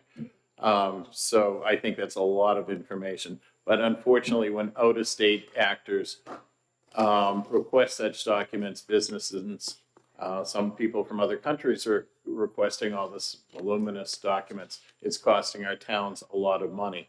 But again, so we want to make sure everybody in state gets it. If you're a business, you can get it. If you're a lawyer, even there's exceptions people have been pointing out to me, but if you're a lawyer in another state representing someone here, you're okay because you're representing someone who's here. If you're on, if you're down in Naples, Florida, which I wish I was the last 2 weeks, and you own a piece of property, have another connection here, you'd have a minimum contact that you could request this information. But again, out of foreign country actors, faraway state businesses, which are just using the state, we've decided it would be for the municipal association asked for me to bring this forward to limit it to in-state people or people with a minimum contact type of theory. Do you want to pick up, Ms. Cohen? And introduce yourself. Good afternoon. This chair feels very low today. My name is Sarah Burt Cohen. I represent the New Hampshire Municipal Association. The New Hampshire Municipal Association did ask Senator Gannon to bring this bill on behalf of our member municipalities, who clarifying New Hampshire's right to know law is going to ensure transparency for the people it was written to serve, the citizens of New Hampshire. Establishing a definition of citizen in the right to know will ensure transparency of government rests with those governed by it. Excuse me. This aligns with what the New Hampshire Constitution currently says about who receives transparency. It's those who are governed by it, by the government. Additionally, the use of term citizen in RSA 91A:4 was established in 1967 and actually survived a number of amendments during the establishment of the right to know law. So it indicates that there was some intent in keeping it there to ensure that citizens of New Hampshire were receiving documents and were able to hold their government accountable. Establishing the definition will eliminate ambiguity. Right now, there is a little bit of ambiguity. Citizen is not defined. However, it has been interpreted by U.S. Case law as stating that citizens are the people limited to requesting documents in New Hampshire under a case called McBurney versus Young. There's ease of implementation of this bill. There is, I understand, an amendment, if I'm able to discuss that. There is an amendment to this bill that makes the language a little bit clearer in that it would allow for a person domiciled in New Hampshire as well as a property owner in New Hampshire to request records as a citizen.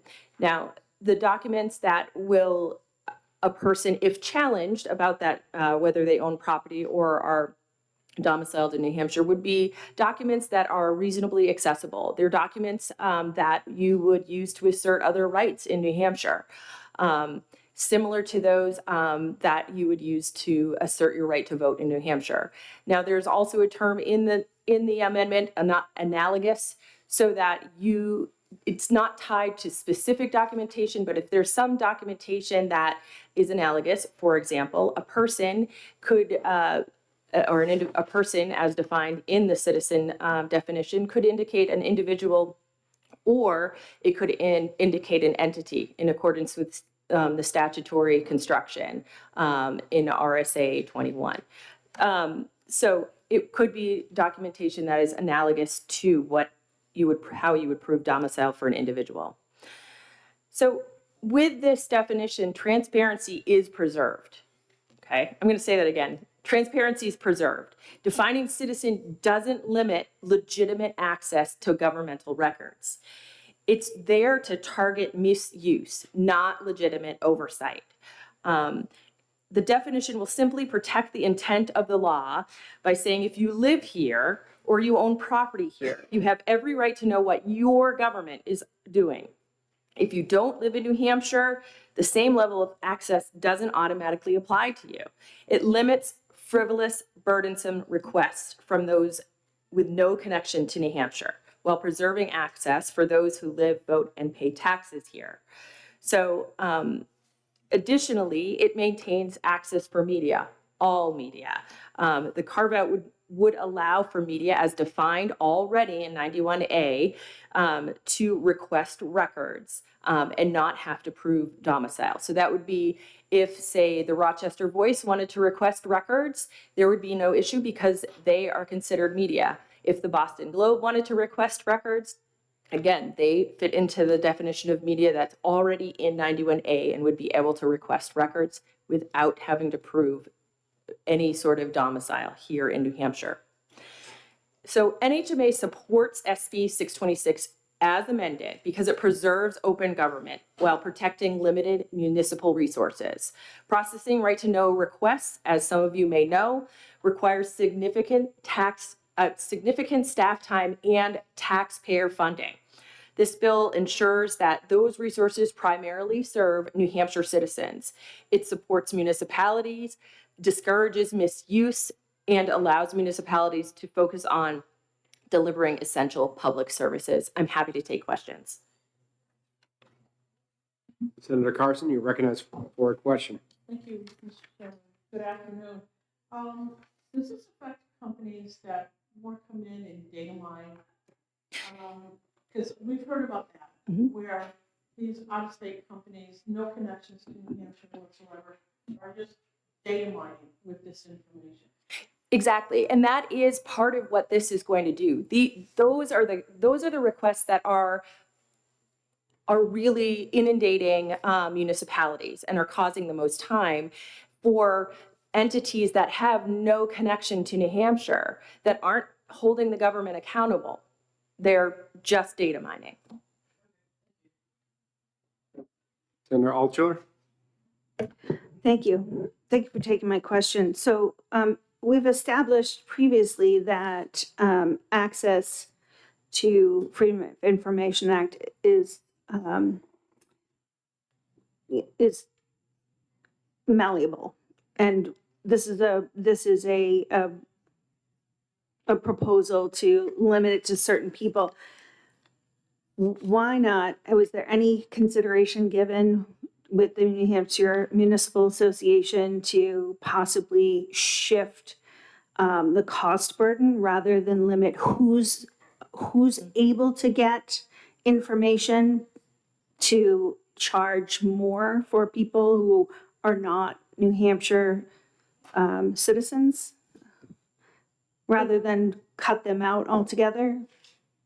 Thank you for your question. Yeah. And I, from what I understand, it was before I was with the Municipal Association that there was a bill passed. I think Senator Abbas brought it up about Senator Gannon did, sorry, about the 250 communications and how municipalities can charge for those communications, their staff time, essentially charging back their staff time. I understand what you're saying. I looking at trying to recoup those costs. I think part of this bill, it's kind of twofold. It clarifies what seems to be the intent already from the Constitution to the establishment of right to know, which would be that citizens are requesting documents, right? Additionally, it allows municipalities, it gives that tool for them to really prioritize those that are actually looking for oversight for their government, are looking to hold their government accountable, instead of having to spend their time, even if they get recouped back money.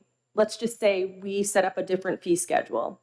And so staff time is charged. Even if that staff time is charged, that person, I mean, municipalities, I'm sure you understand, sometimes the person that's fulfilling the request is the same person that is the town clerk, is the same person who's doing all of these different jobs. So even if they're getting that money recouped, they're still losing staff time on a plethora of other items that need to be completed for the municipality. Seeing no questions, thank you both for your testimony. Thank you. This time the chair recognizes Mark Hayward. I believe he's the last speaker. So if someone else wants to speak in favor, raise your hand after he's done.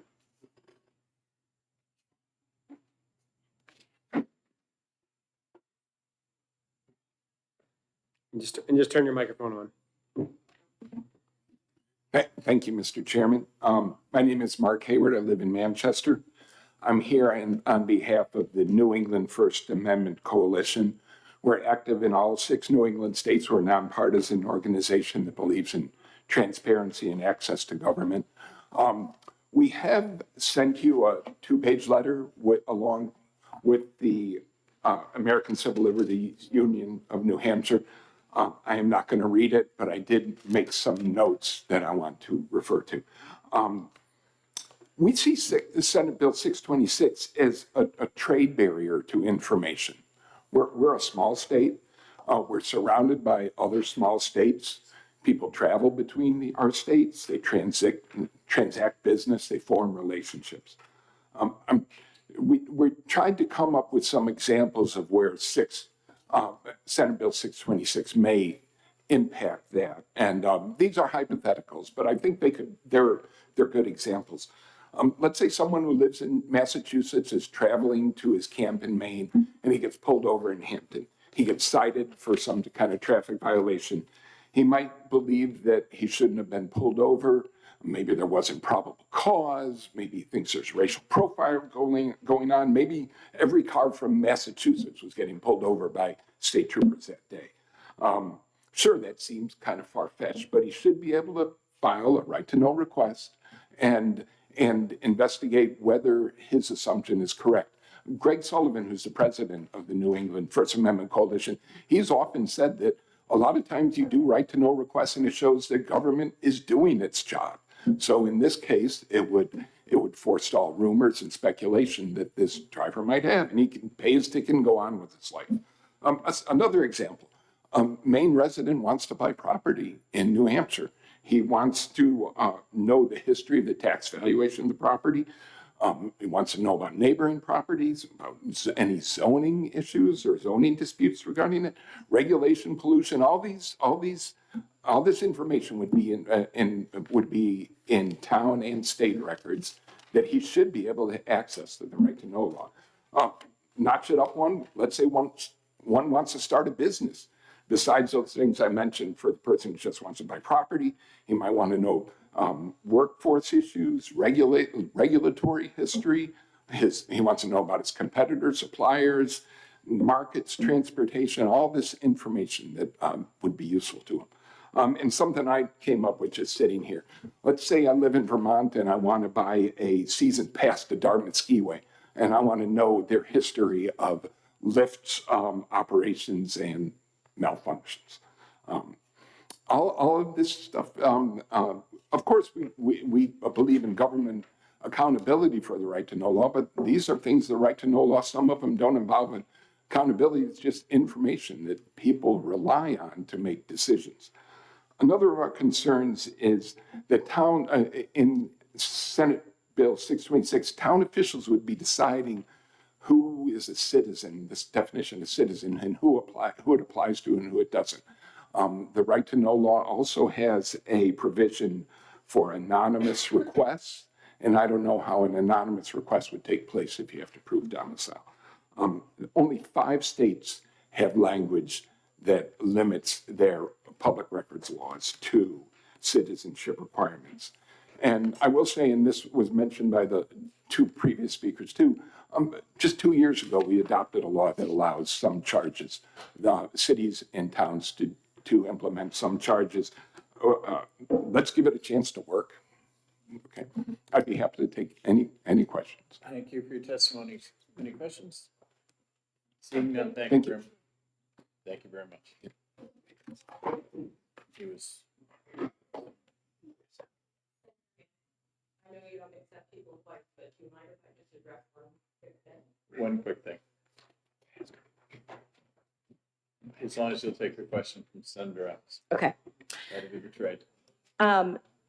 Hello again. My name is Sarah Burke Cohen. I am from the New Hampshire Municipal Association. One quick thing, when it comes to HB 1002, which is the 250 communications, I just wanted to address that. Municipalities are having a great deal of difficulty actually implementing that.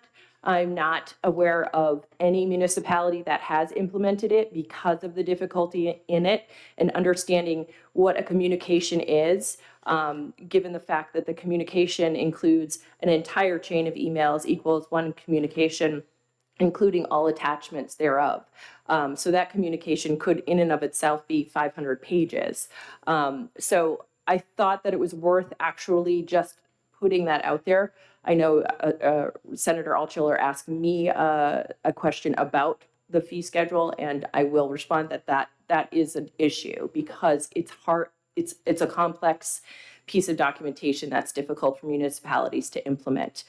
One final thing is I know there was some discussion about people, out-of-state people coming to the state to do business. Many of those people actually have partnerships already within the state, so they would be able to request documents without having any difficulty doing so. With that, I will take any questions you have. Thank you, Senator Epps. Just thank you, Mr. Chairman, and thank you for taking my question. The previous speaker brought up, I think, a fair point. I just wanted your opinion on it. If someone doesn't live in the state or own a property, but they operate a business physically located here, a brick and mortar store in New Hampshire, they would fall outside of this. So would you perhaps, I know the amendment that's been drafted doesn't include that, but if that was added to it, would that perhaps change your position on it? Well, actually, it does not, and I'll tell you why. So in, let me just make sure I get the right statute. Or is that addressed somewhere else in the law? Well, in the statutory language, RSA 21:9 defines person, and it may extend to or be applied to bodies, corporate and politic, as well as to individuals. So using the term person in the citizen definition would include those business entities. And that is also why we use the language analogous documentation, because like you said, the business entity wouldn't necessarily have a driver's license. McDonald's doesn't have a driver's license, as far as I know, but would be able to say, here's my food license, here's my liquor license, here's my lease to this property. So they would be able to identify that they are indeed a citizen. Thank you. You're welcome. Thank you very much for You're coming back.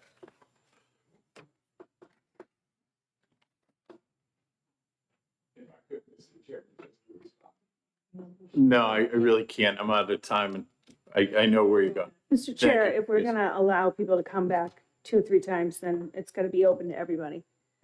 I'll give you 30. So just make one quick point, and we'll be done. Thank you. And she rightfully said that there might be some business arrangements where an out-of-state person and an in-state person, the in-state person could do it.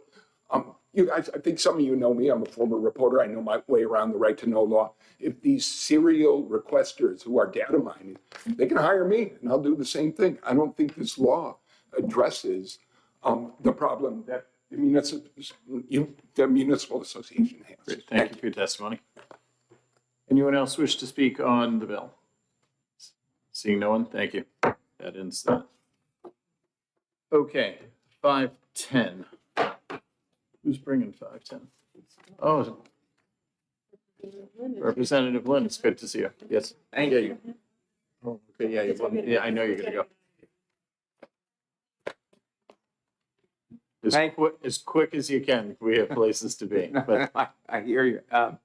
and don't read. I know you don't need to. No, I'm not, don't plan to read. Thank you. Thank you, Mr. Chair, members of the committee. My name is Bob Lynn. I'm a state representative from Wyndham, and I appear here in support of HB 510, a bill which establishes certain due process rights for students, student organizations, and faculty members facing disciplinary actions. You may recall, the members of this committee may recall that this bill passed the House, I believe, last year, maybe, I think it was last year. And it didn't pass the Senate because I think last year, if I recall correctly, it went in the Senate to the Education Committee, and concerns were raised, I think legitimate concerns by Senator Lang and others, that with respect to the extent that the bill applies to faculty members at the universities, in the university system, there could be some concern that it would interfere with existing collective bargaining agreements. And that was, as I understood it, that was the reason that it did not survive in the Senate. So we made some changes to the bill this time, which specifically says that if there's a collective bargaining agreement that's in existence that that is in conflict with the rights established under this bill, then the university system or the community college system can continue to use the processes established under the collective bargaining agreement for as long as that collective bargaining agreement is in effect.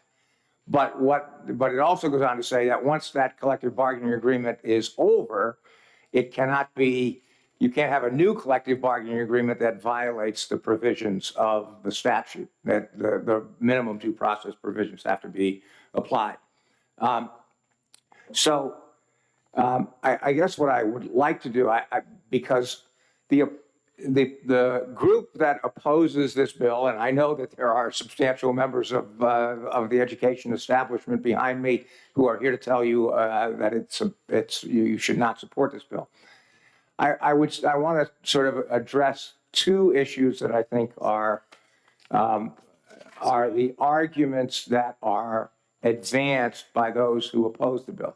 The first thing I would point out before doing that is, if you look at the various due process rights that are established in the bill, and they begin at section K3 at the bottom of page 1 of the bill.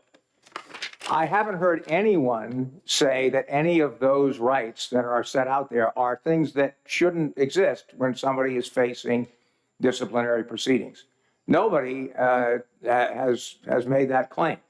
The arguments that are made by the people who oppose this are, first, that it's unnecessary, that the university system or the community college system, they already provide all of the rights that are spelled out there. I have serious question about that, but nonetheless, let's assume that that's true. If it's true, the bill contains a specific provision that says if you provide equivalent due process rights in whatever your procedures may be, fine, you can go ahead and use them. So if that is really true, what they are saying, then what's the problem? There's no problem from their perspective. They don't have to change anything.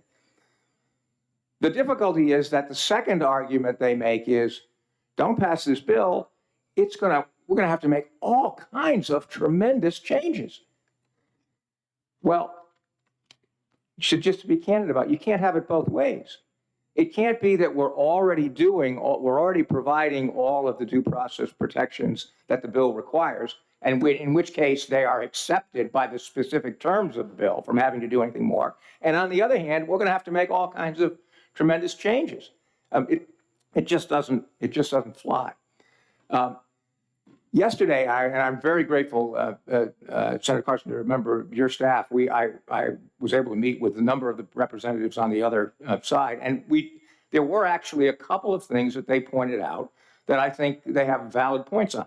For example, one, they point out that under the Title IX regulations, there is There is one thing that is a conflict, and I have to concede, and I think it ought to be corrected. So on page 2, at the top of page 2 of the bill, you'll see in subsection K3 1A, the bill says that you have to get notice at least 7 days prior. They point out that the Title IX regulations say 10 days. Fine, change it to 10 days. I have no problem with that whatsoever. The second point that was made is with regard to, there's a provision in the bill that deals with when a university system is entitled to take sort of, for lack of a better term, preemptive action. In other words, they are entitled to take some action against either a student or or a faculty member before the due process hearing is conducted. And the way the bill reads now, that is only allowed to happen if there's an immediate threat to physical health or safety of the student or of some other individual.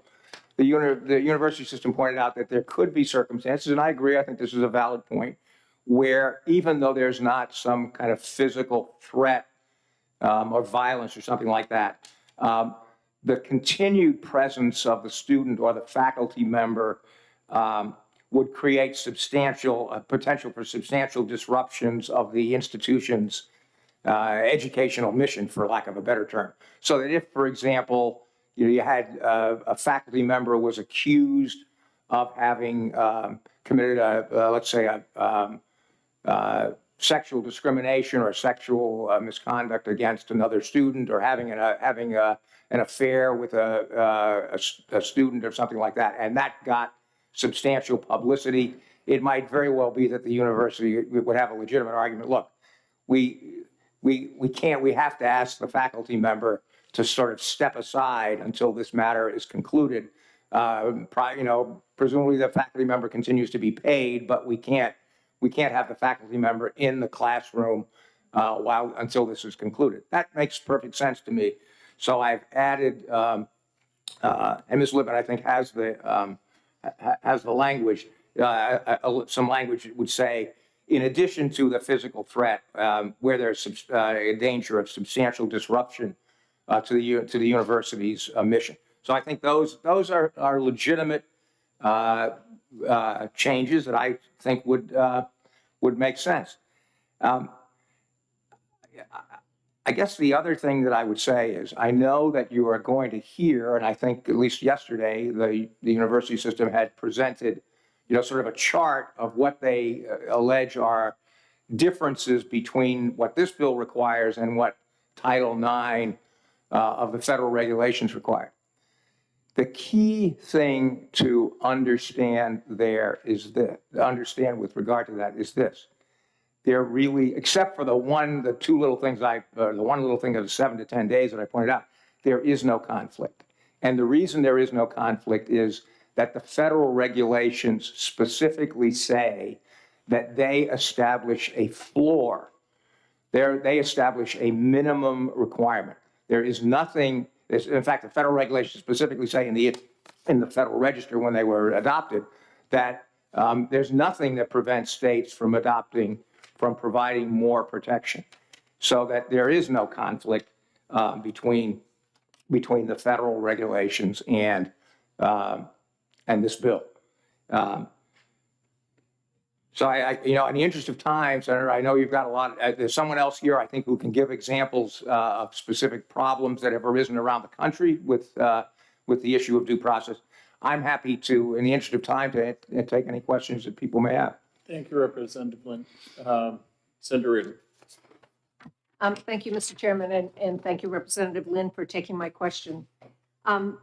As you predicted what the opponents were going to say, that there's already due process in place, and that they don't need another parallel process. It's your following statements after that that that there are Title IX provisions that are different, and that sometimes there's a physical threat or actually some criminal liability maybe, And I'm thinking it's a college campus, that there sometimes might be levels of infractions of somebody throwing a beer can that doesn't rise to that level. And it's my understanding that the university system and the community college system have been doing this for a long time. And they have processes and procedures in place.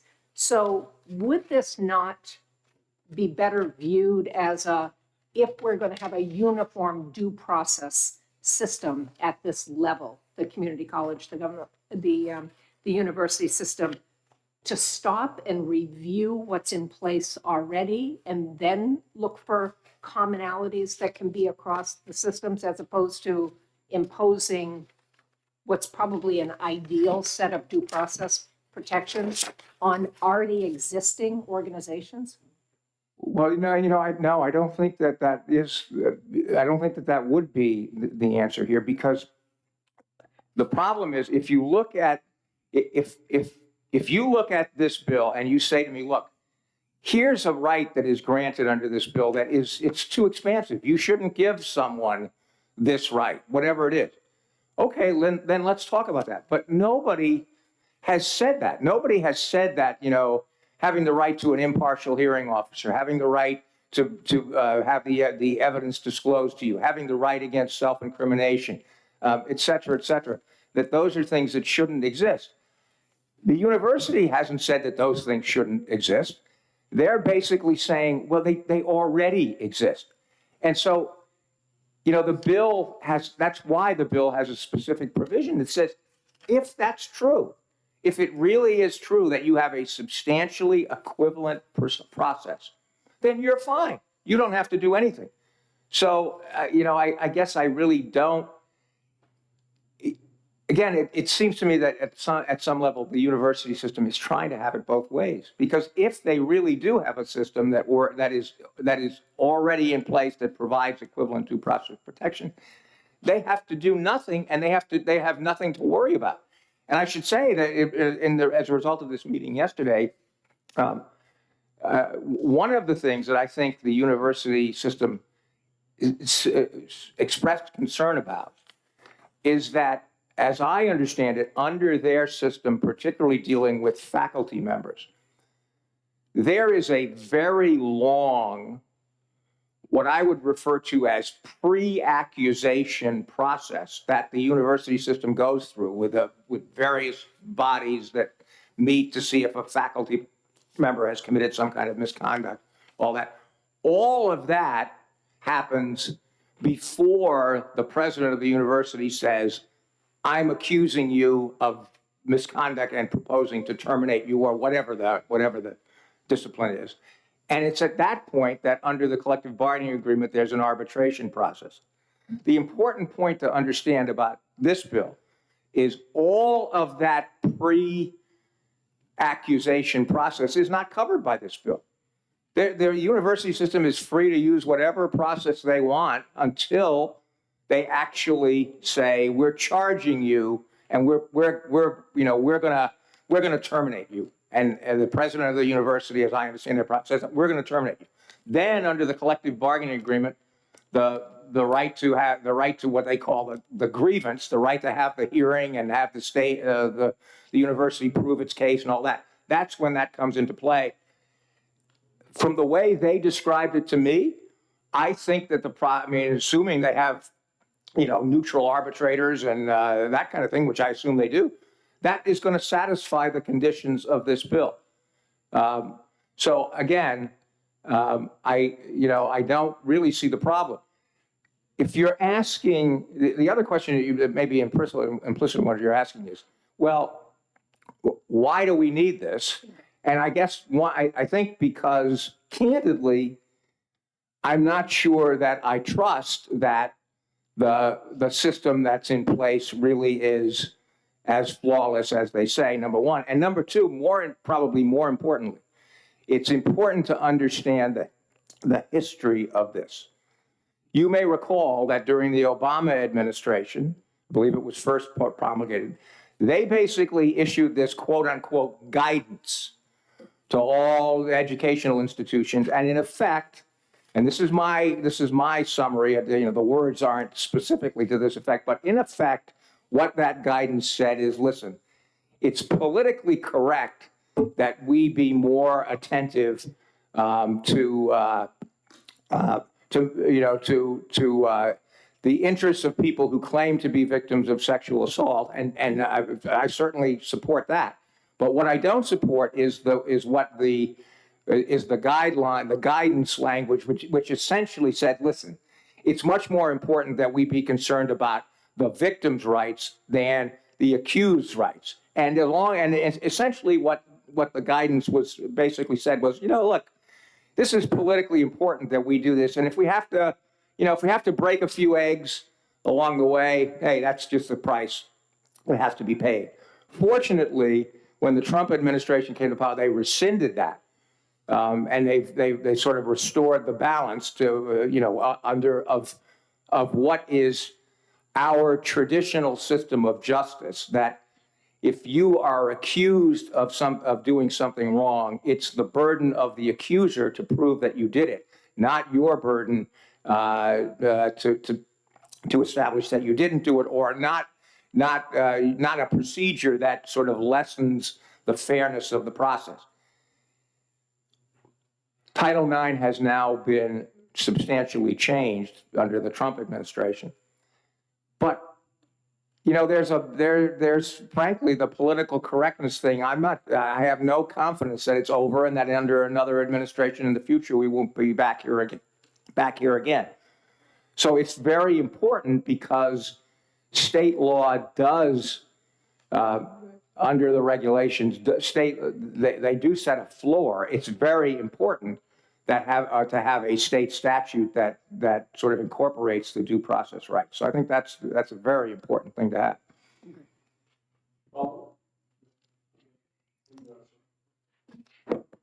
Thank you. Thank you. Thank you, Mr. Chair. Thank you, Representative Liv, for taking my question. So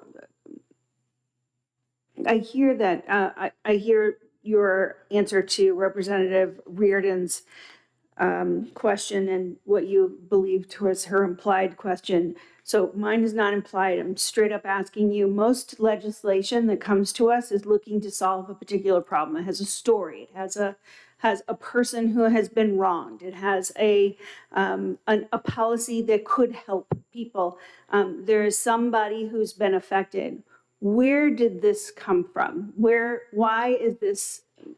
What motivated you? What incident brought you to bring this forward? So if you're asking what incident in New Hampshire, I cannot point to a specific. I didn't ask that. I just asked like your motivation. But what I would say is around the country, and in fact, there's another witness who was here from the fire organization who I think can give much more details. But we've heard of instances around the country of people being charged in very, very sort of suspicious kind of circumstances. And it's not limited. It's not, I mean, the sexual assault things are probably the most traumatic, but it's not limited to that. We've had, instances of circumstances where there's very credible evidence that someone failed a course because they wrote a paper and their view was, for example, if the topic, and I'm making this part up, but the substance of the issue is very real. If the question is on the Palestinian and Israeli conflict, and the professor is sort of pro-Palestinian, and the student wrote it. I'm sorry. What? Yeah, I think asked and answered, and we're good on that question. I would have loved to have heard the answer to your question. I have a follow-up, Mr. Chair. Sure. So I would love to hear the answer to your question, but if your intention is to preempt future administrations, because you mentioned that you were not in favor of guidance that the Obama administration had put out, and then the Trump administration then subsequently changed that, there could be another administration coming forward that'll change that too. So right now, are you trying to preempt future administrations? Won't the law be void? Yeah, no, I guess what, in other words, I guess what I'm saying is that that's what I want this, one of the reasons, not the only reason, but one of the reasons that I think this is important is to, I think right now we have a Title IX system under federal regulations that has brought back basic balance from what the Obama administration, the catastrophe, in my view, of what the Obama administration had done. What I think the importance of this bill is to ensure to the greatest extent possible that we don't go back to that system that existed under the Obama administration. And I think having a state law that imposes due process requirements would go a long way to doing that. I mean, is it possible that the federal government could pass a new law that preempted state law? Yeah, I suppose so. That would be, I would love to hear the debate from the federal government about why it's important to give less rights to accused as a matter of federal law. I don't think that's likely to happen. Want to follow up, Mr. Chair? Final one. Thank you. So what I'm hearing from your testimony is that a lot of the concern, correct me if I'm wrong, if a lot of the current concern that you have that will be rectified by bringing this bill forward is concern that you have about sexual assault victims not being truthful, or sexual assault perpetrators being somehow deprived of rights after they've assaulted someone. I'm hearing a lot about sexual assault victims from guidance from the Obama administration. I guess what I'm saying is, I think that, based upon my experience over many years, I heard lots of sexual assault cases, and most of the time, I would say from my personal experience, the accusations tended to be truthful accusations. But we have it's very, very important that you have a fair process for adjudicating that. And the process that was established under the Obama administration was not a fair process. It allowed for really cutting corners in a way that created substantial danger that somebody would be improperly found to have, violated some school policy, been discharged from school or whatever, expelled, where the process was not fair. And that's what I think we have a strong interest in making sure doesn't happen. Thank you for your testimony today. Senator Carson. Thank you, Representative, for the bill. And I've been listening to, your reasoning for why the bill is coming forward and the questions and the answers that have gone back and forth. And I believe I know what you are trying to get to. And it brings to my mind, the case of the Duke University rape case, where the lacrosse players were accused of raping a person who they had invited into the house, their frat house, to entertain them. They were excoriated by the university. Even they were called out in editorials by professors. Their due process rights were not protected in any way, shape, or form. Three of them ended up being arrested. And they went through the trial, and I think we all know what happened. They were found not guilty. The district attorney was reprimanded for not being truthful in what he was doing. But it was everything that happened between the time that the accusation was made and they were actually arrested, and how they were handled by the university system, by Duke University. There's a really great book about what had happened, and if someone is interested in this, I would suggest they take a look at it. Is there a question here?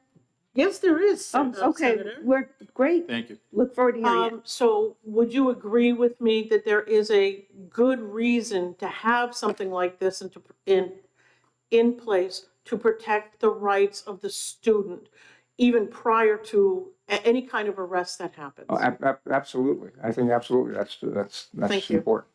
Thank you very much for your Thank you. testimony. We're all set. Senator Carson.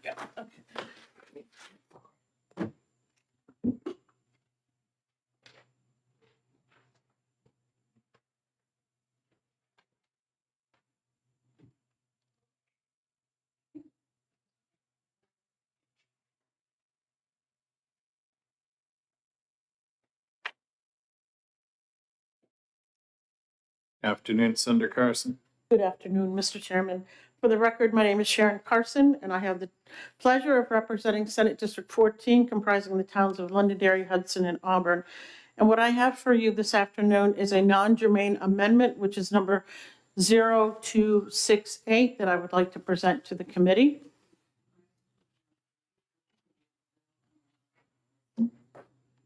Oh, okay. I think procedurally you have to recess the other one so I can bring the amendment forward. Okay. Motion. You don't, there should be, everyone should have copies. They have them? Okay. So have you? No, I'm going to do recessed? that right now. Motion to recess current hearing and go into 512. You would. You have an extra one of That's those? up to, Two. everyone should have one. Yes, okay. This is for 512. Okay. Okay, Mr. Chairman, did you hear what? I did not hear what she said. Okay. I'm sorry. She will explain to you.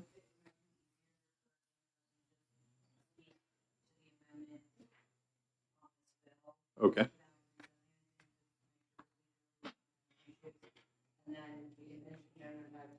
Okay, Okay, very good. that works for me, You all Mr. set? Chairman. We got it, okay. Thank you. So I'm Go ahead, going to Senator. speak to Amendment 0268S, which is a non-germane amendment.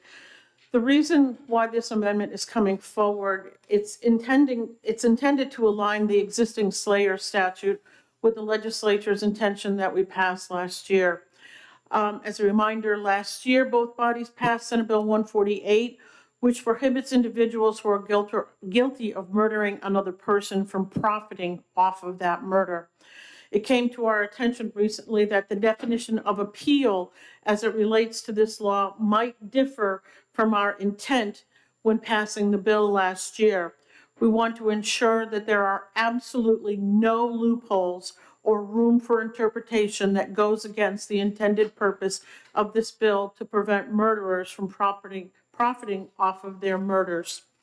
This amendment clarifies the language in RSA 562A:5, 1 and 2 to make it clear that a final criminal conviction is not the only method to demonstrate someone is responsible for the commission of a murder for the purposes of this chapter. This amendment leaves no room for judicial interpretation as to what the definition of appeal might be by defining final criminal conviction. Again, this is coming forward because, as you all know, we had a horrendous murder of a child, Harmony Montgomery, a few years ago. There's been a trial and a conviction, and the Slayer language was brought in to prevent the person who has been convicted of her murder from profiting. And it seems that some people seem to feel that there is a loophole and there is the possibility that this person can benefit from the death of their child. And we want to make absolutely sure that that loophole is closed and it's tight.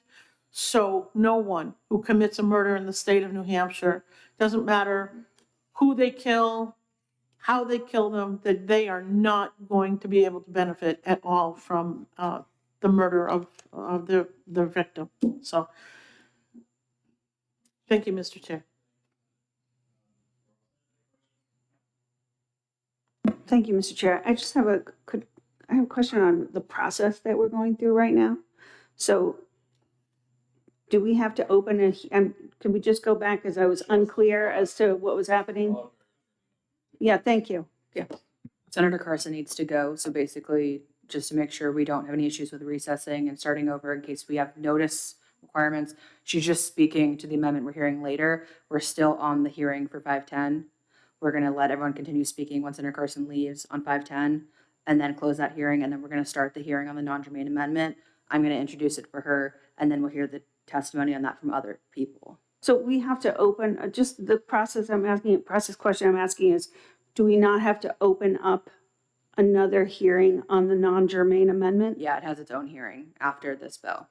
Shouldn't we have done that before Senator Carson started speaking, though, because it's her amendment? I'm going to introduce it for her when we have that non-germane I think the bell is already rung, is it not? She's speaking to it, so, I mean. You're speaking to something that hasn't been introduced. The chair made a ruling, but also if you had an objection, you should have objected at the beginning. Thank you, Senator Abbas. I'm asking for clarification and wasn't trying to be rude by introducing Senator Carson. Thanks for coming in late to that. Wow, okay.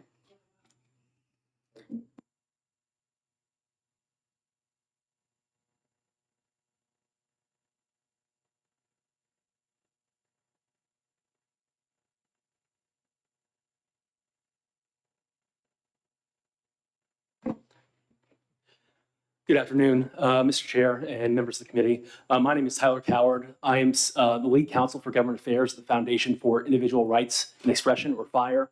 FIRE is a national nonpartisan nonprofit organization dedicated to protecting the free speech and due process rights of students and faculty on America's college campuses. We're here to support HB 510 today because it is sorely needed here in New Hampshire.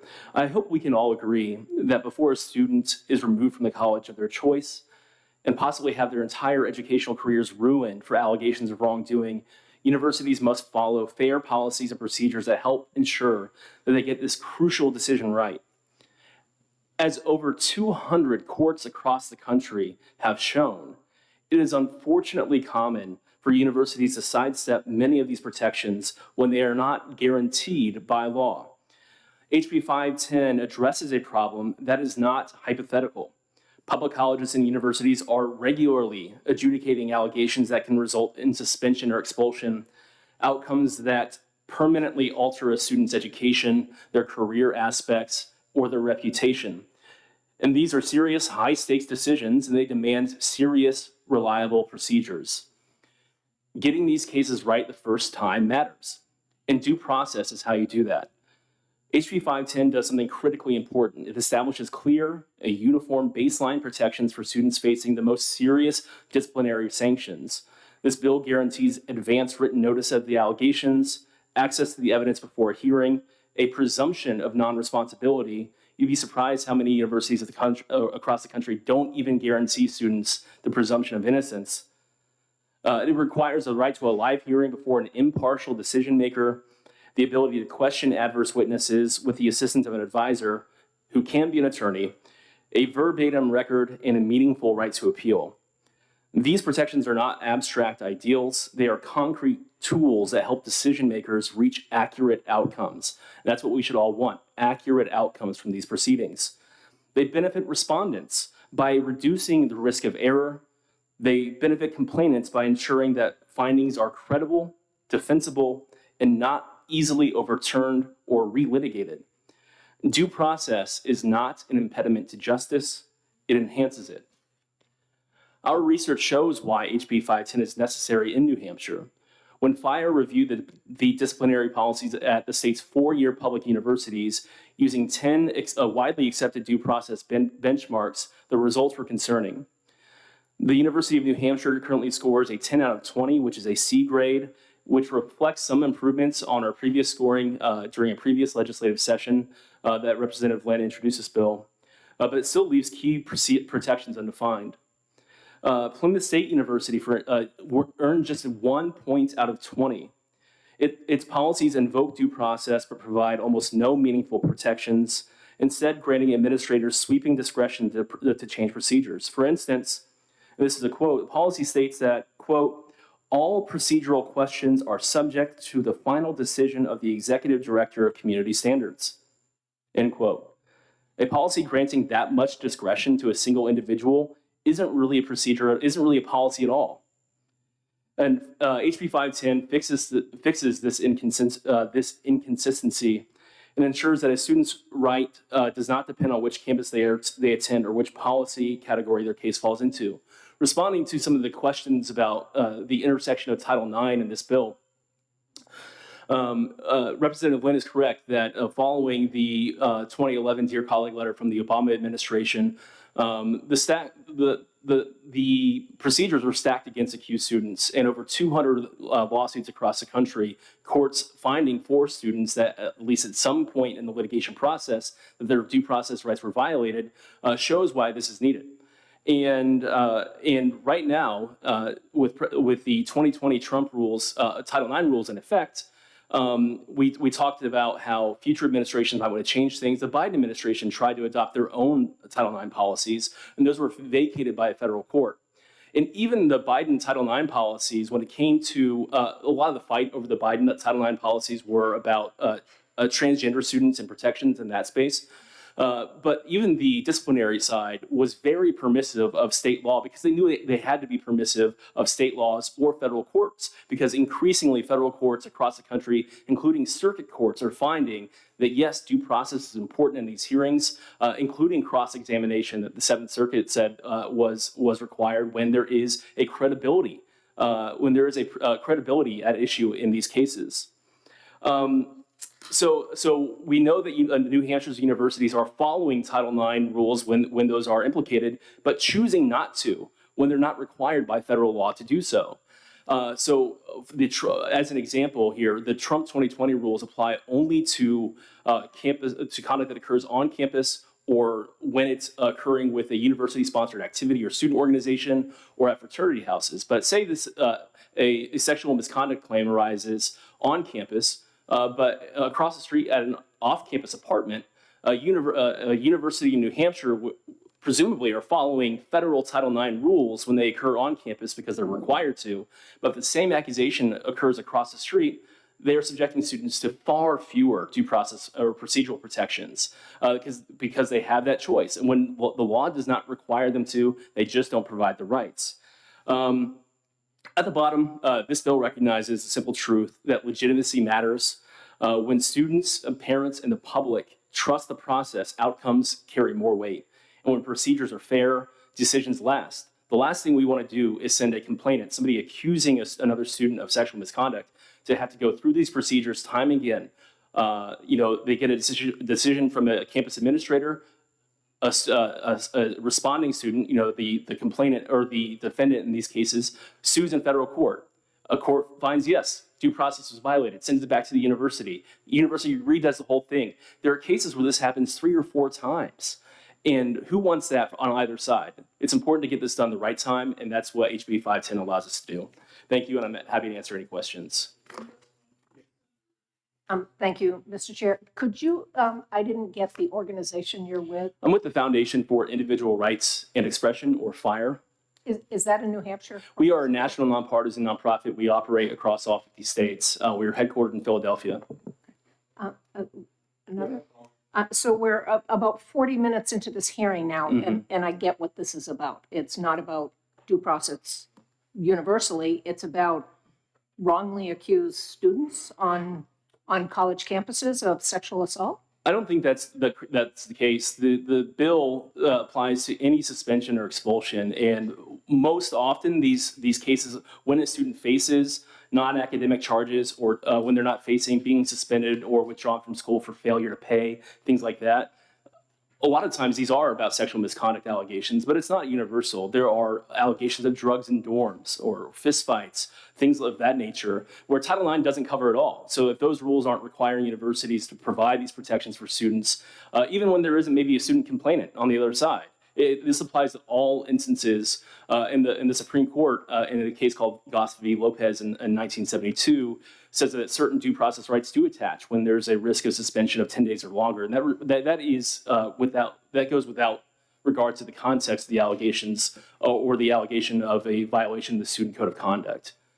One more, please. Yes, ma'am. In your survey, did you find any place where men and women the rules dictated a different outcome for whether the perpetrator was a man or a woman or the victim was a man or a woman?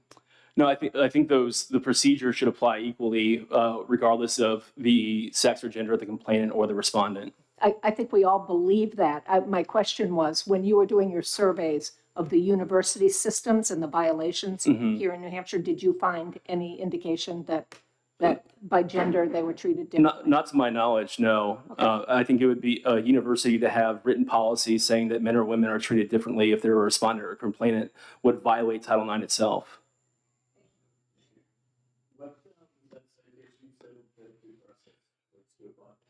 Oh, that's a Supreme Court case from 1972 called Goss, G-O-S-S v. Lopez. And in many years in between, courts are deciding, and circuit courts and federal courts are sort of deciding what due process actually means in these procedures. And the Trump 2020 rules, at least in the Title IX context, tried to distill where the weight and the movement of courts were deciding what due process apply, which due process rights apply, and in what context.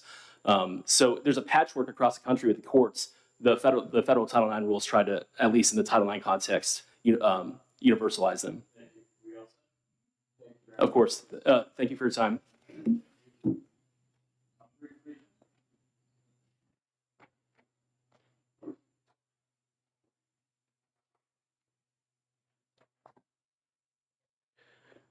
Mr. Chairman, committee members, Aubrey Friedman, I live in Bridgewater. I speak in support of this bill. As was mentioned, the 9 due process rights that are listed in the bill, these seem perfectly reasonable to me that we should have that. And just because you go to a tax-supported, mind you, state college or university or community college, you shouldn't be giving up your due process rights. They should go with you. Again, this is at tax-supported schools. The second thing is that the right to cross-examine is critical. And there's been some controversy on this issue about putting the person who, the alleged victim, putting them through the trauma of cross-examining somebody who might have assaulted you or something like that. And this, it's actually section 188K3, section IE. It actually has an allowance for the victim or alleged victim to choose to be cross-examined by not the person who did the accused of being the perpetuator. In other words, so the person doesn't have to go through that trauma again of being cross-examined by someone who might have wronged you in some way. So that's a good thing, and I think that's reasonable. And lastly, the fiscal note on this bill is that the state college, the community colleges, and the university system, they need to hire 3 extra staff and 2 extra staff. That's nonsense. Everybody knows these schools are admin heavy. They've got plenty of people, and they should be doing, if they're already doing the things they should be doing, they shouldn't need extra staff. So I say we don't need extra bureaucrats. I'm glad that the bill is good like it is. There wouldn't need to be any extra staff or appropriation, and I support the bill 100%. Thank you.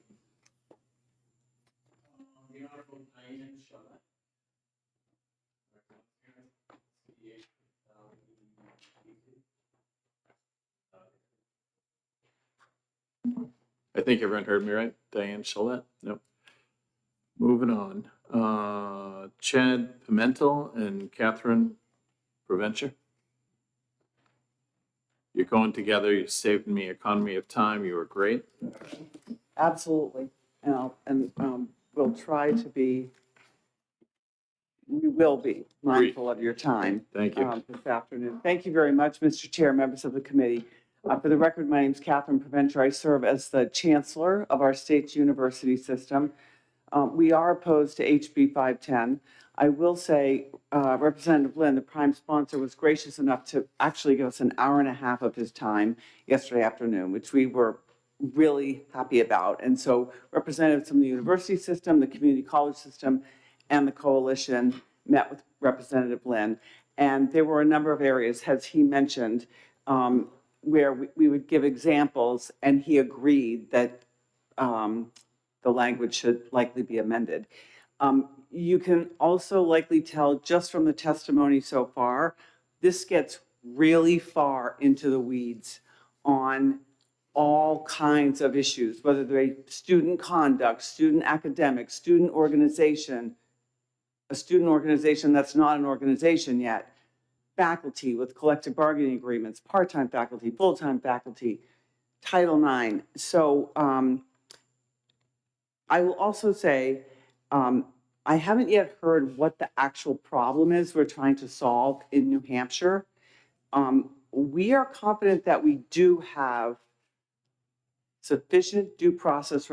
This pile of paper is just student rights, responsibilities, code of conduct, and due process just for students, not the collective bargaining agreement process for faculty. And I believe Representative Lynn explained some of that. It's extensive process.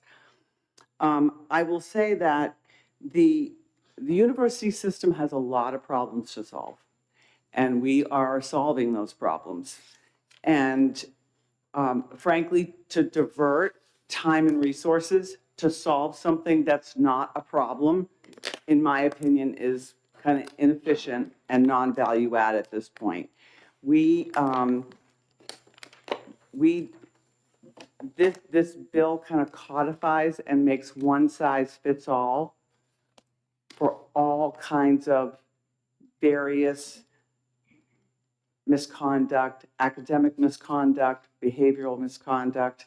And so for that reason, we do oppose HB 510 and encourage expedient to legislate. And Chad Pimentel is the general counsel for the university system. And so if you have specific examples about our process, not examples, questions, he's happy to answer any of your questions. Senator Oshler. Thank you. And thank you very much, Chancellor. It's nice to see you here. Yeah. With all due respect, I would like to take the offer to ask Mr. Attorney Pimentel some questions with reference to your testimony. And so it appears in the testimony that you've provided that you see issues with the cross-examination situation that's proposed in this bill of being, I believe, allowed to cross-examine everyone. Could you give us some examples of how that would impede how you work now? Sure, and I will say that with credit to Representative Lynn, there's been an amendment that has taken some of those concerns and limited it. Originally, the bill allowed the actual student or faculty member who was accused to themselves cross-examine the alleged victim, which, depending on the nature of the underlying conduct issue, presents real challenges. And frankly, I think we'd have a hard time getting folks to participate in our disciplinary processes if that was the case. Beyond that, though, going to sort of the idea of one size fits all, particularly in the faculty discipline space, I'll speak to that. The majority of faculty discipline that we do doesn't have anything to do with Title IX or sexual violence, sexual harassment, thankfully. It's equally important in the academic world, but more mundane things like plagiarism, misuse of federal grant funds. So you have a right to cross-examine the victim. Well, the victim in a plagiarism matter is a professor at a different institution. The victim of misuse of grant funds is probably the federal government. It just presents some practical challenges of what that would even sort of mean. And so we would find a way to make it work, of course. But it's just an example of trying to impose a single form of hearing across all the different types of proceedings and areas that the university has to cover presents a challenge. And that's an example in the cross-examination world, but it really is more general than that. It is having exactly this hearing at exactly the time that the bill is requiring us to have it would either require us to upend the way we've done things at the cost of retraining people and working with our labor partners as to how that's going to work, or result in duplicative hearings where you would have this hearing and then an arbitration, for example. Or this bill would give you one of the right to tiers, the right to appeal a final decision to somebody at the university. Well, that means we'd have an arbitration, and then the arbitration decision would be appealed back to the university. It doesn't make sense. It's not a good use of time or resources, as the chancellor said. Follow?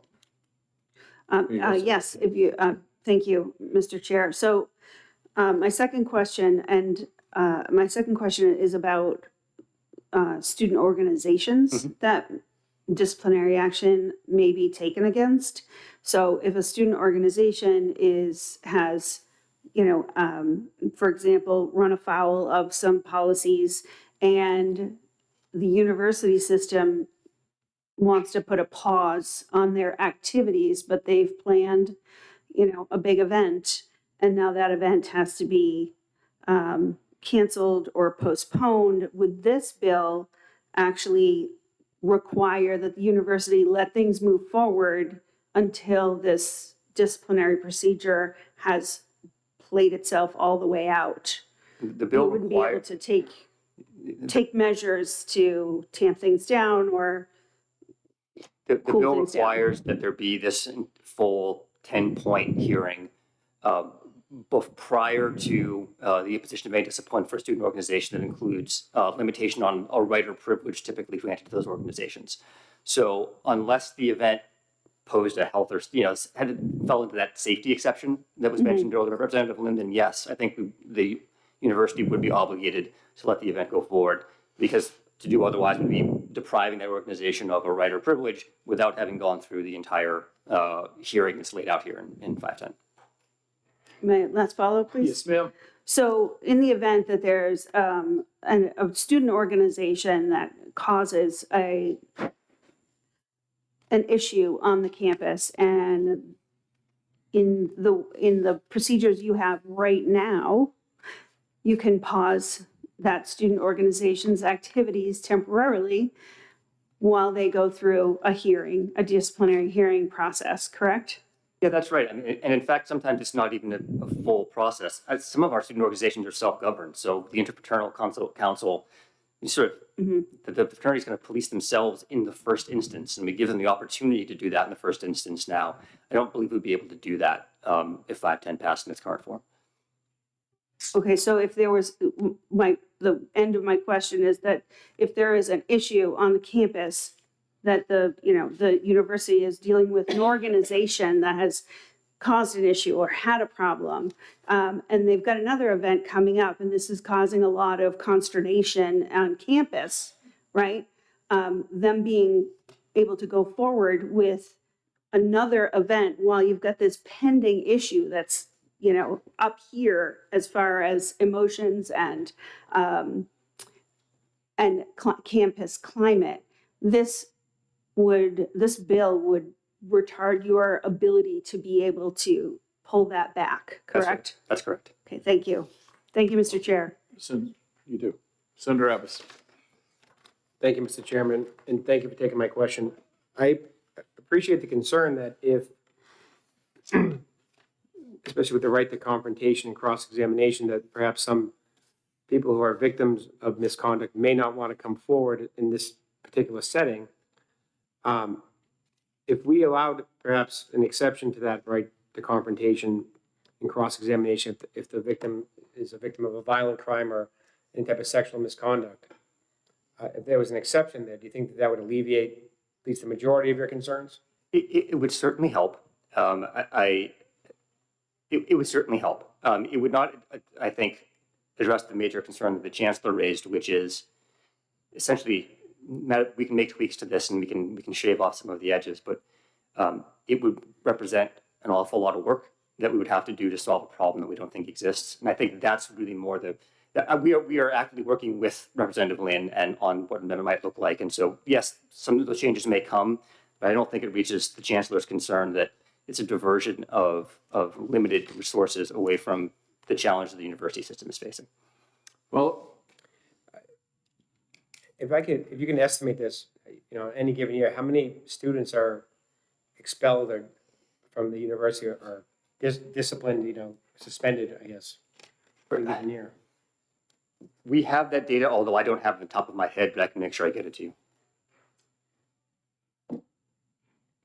I do know. I don't know exactly, we'll get that to you, on how many students are expelled or suspended or faculty terminated. But I do know that yesterday, the Dean of Students, when we were meeting with Representative Lynn mentioned he has 1,000 hearings. A thousand matters. Yeah. Yes. Oh, maybe not here, matters. Again, they may not, they probably don't all rise to this level, but there's considerable activity. Again, I also wanted to mention that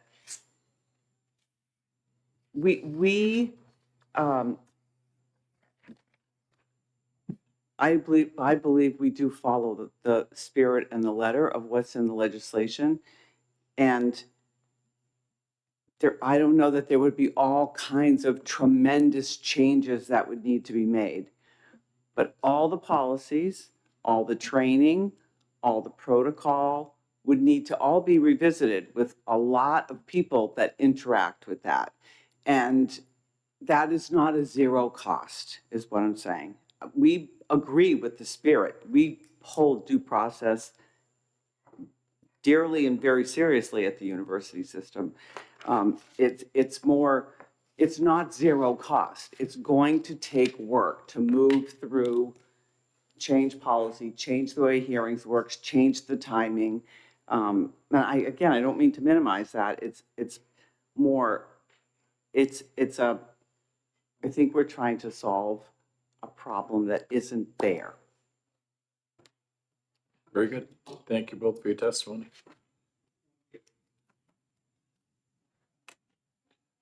Mark Rubenstein and Shannon Reed.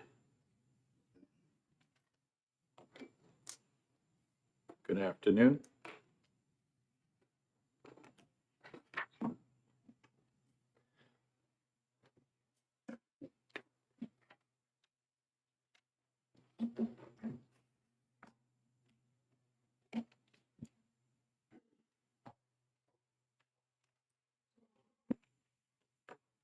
State your names and Good afternoon, Mr. Chair. Mark Rubenstein, serving as Chancellor for the Community College System of New Hampshire.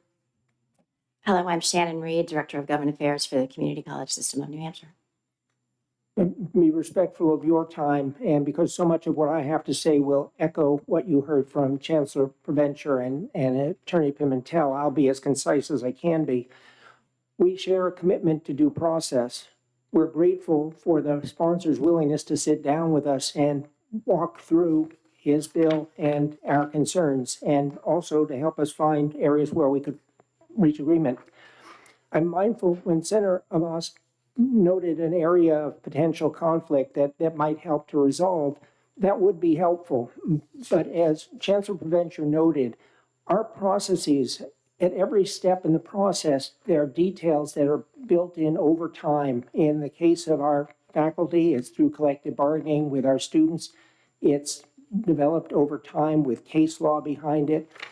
And although there are great similarities in what Representative Litton's bill proposes, and he's introduced that he observed the paradox. On the one hand, we say we're already doing these things. On the other hand, we say it's a significant amount of work. And parallel I would draw, an analogy I would draw is if you have metric wrenches and SAE. In some cases, they're a close fit, but they're not perfect. And we would find ourselves having to go through every detail to ensure that we're not inadvertently creating a problem, or in fact, we'll have to revisit each of these policies, each of these procedural steps. If we were to start with what had been suggested earlier, sort of finding what the common ground is, figuring out what the core is to ensure that we're meeting the expectations, that would seem in some ways much easier than to take a bill that layers on top of what we currently do and asks us to reverse engineer toward that.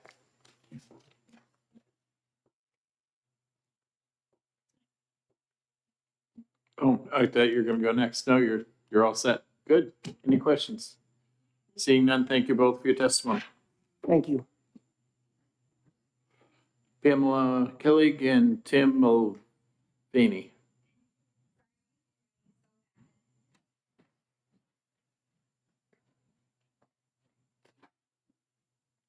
How you both doing? Good, how are you? I know it's been a long afternoon, so we'll try to be concise. But So my name is Pamela Keilig, and I'm here with Tina Malivi. I represent the New Hampshire Coalition Against Domestic and Sexual Violence. We are opposed to HB 510 as written, which, as you've heard today, introduces new procedural elements to what is already a complex and carefully crafted disciplinary process in campus sexual assault and misconduct cases. We really appreciate the time that the sponsor spent with us yesterday to talk through, possible paths forward. But I just wanted to share some of our key concerns today. I think first and foremost, institutions of higher education in New Hampshire already have clear and robust policies. And I know you've heard that to address sexual assault and harassment on college campuses. These rights are enshrined in both state and federal law and follow strict rules and guidelines that must be followed.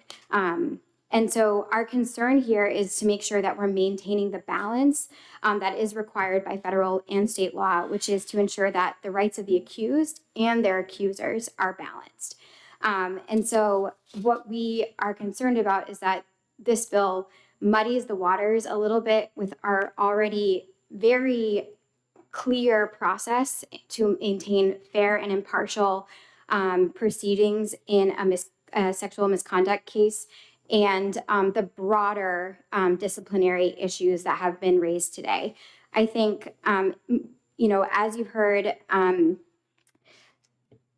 or one thing that I think hasn't been brought up specifically is that New Hampshire adopted a landmark legislation in 2020 that enshrined the basic tenets of Title IX into state law, establishing clear procedures and policies that schools must adopt in sexual misconduct cases. So we already are responsive using a framework from Title IX to ensure that we're compliant with state or federal law to deal with these cases. And this landmark, we were the first state to actually pass this landmark legislation, and 9 other states have proceeded to do the same.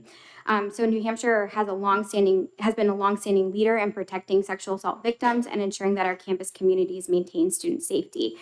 I think something that's really important to note is that Title IX explicitly tries to delineate itself from any sort of criminal proceeding. So Title IX is not meant to be parallel to the criminal process, but is meant to be an administrative process to handle any sort of disciplinary or misconduct cases. And so there's explicit language in the regulations to make sure that that balance is being maintained. And I think just quickly, our biggest concerns is that this bill could increase the risk of retaliation, harassment, and privacy harms for complainants and witnesses, mandate adversarial courtroom-style hearings for a wide range of cases, including sexual violence. And so I'm trying to just kind of keep it high level, and I'd be happy to go more into detail about our very specific concerns and where the current bill could create conflict with our federal law. But I want to give Tina an opportunity to speak to her firsthand experience of working with survivors going through this really intense process. So again, I'm happy to answer more technical questions, but I just wanted to get through.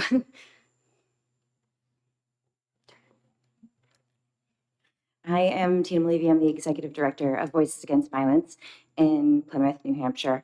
And I have been with that organization for 20 years. I'm new to my role as Executive Director. I have served as an advocate for survivors for 20 years.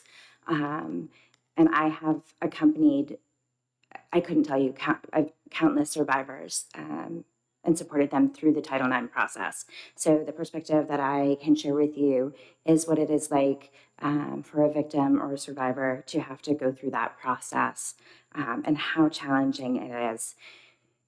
As people have already talked about, and I will skim right over, but there already are due process protections in place. And so I can speak directly to what I see, which is there is, those guidelines include giving notice, the opportunity for parties to respond, access to having support and advocates and somebody to consult with, advisors from the university throughout the whole process before anything even starts.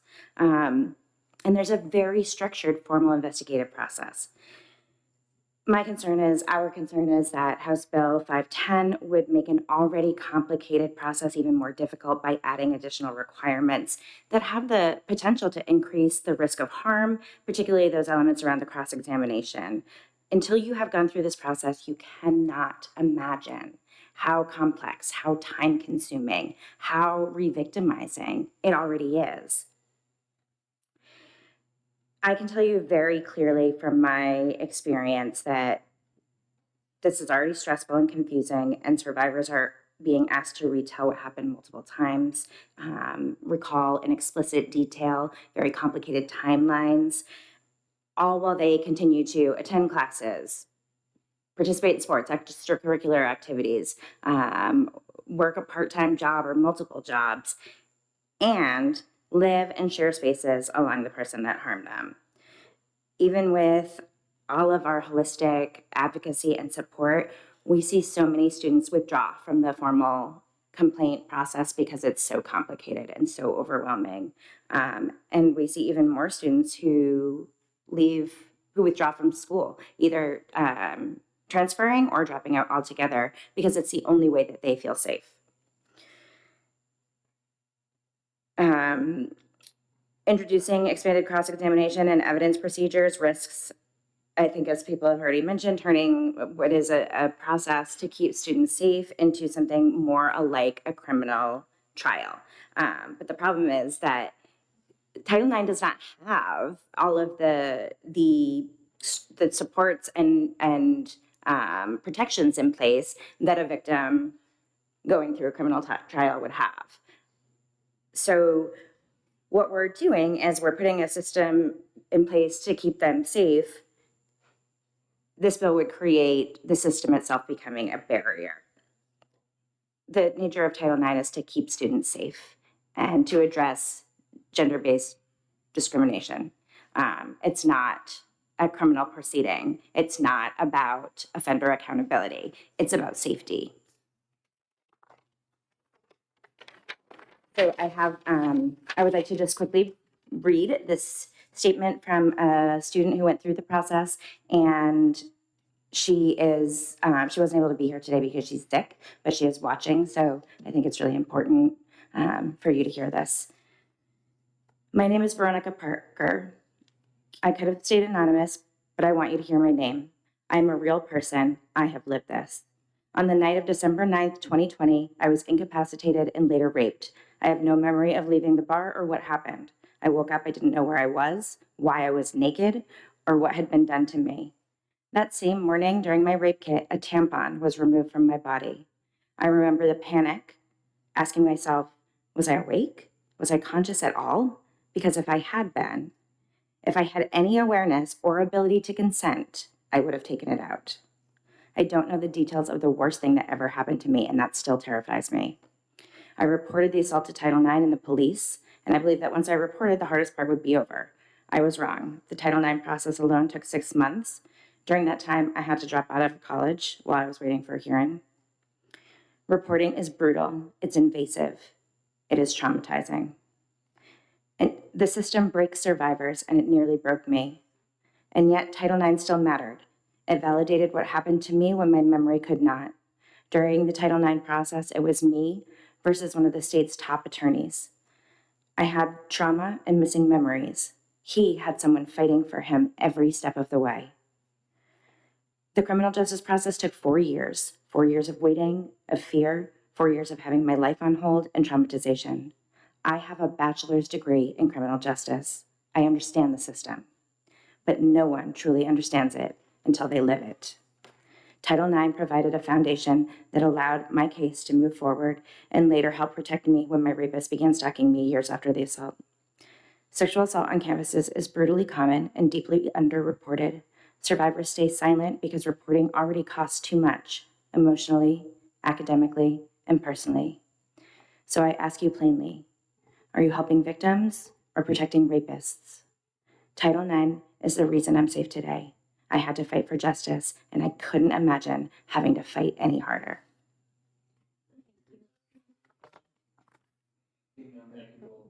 Senator Gannon. Thank you. Thank you, Senator. And Ms. Kiley, you mentioned that you have some details some about the Title IX. Could you submit them to us so we could?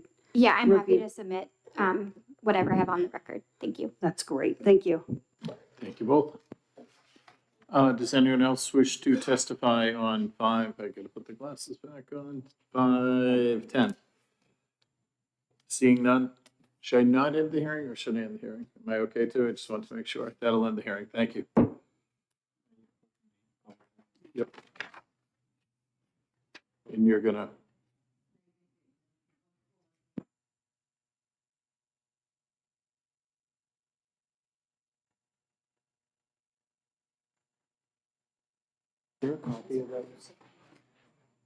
Okay, we're gonna open SB 512.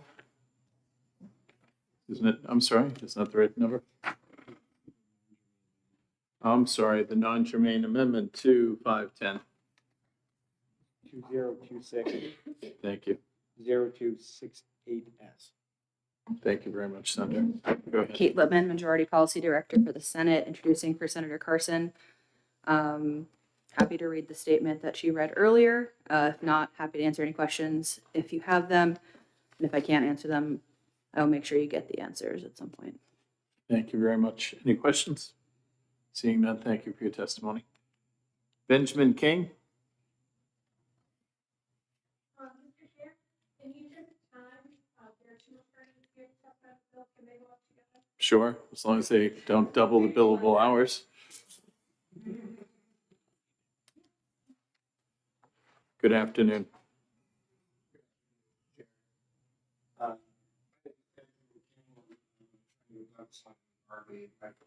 Represents the estate of Harmony Montgomery.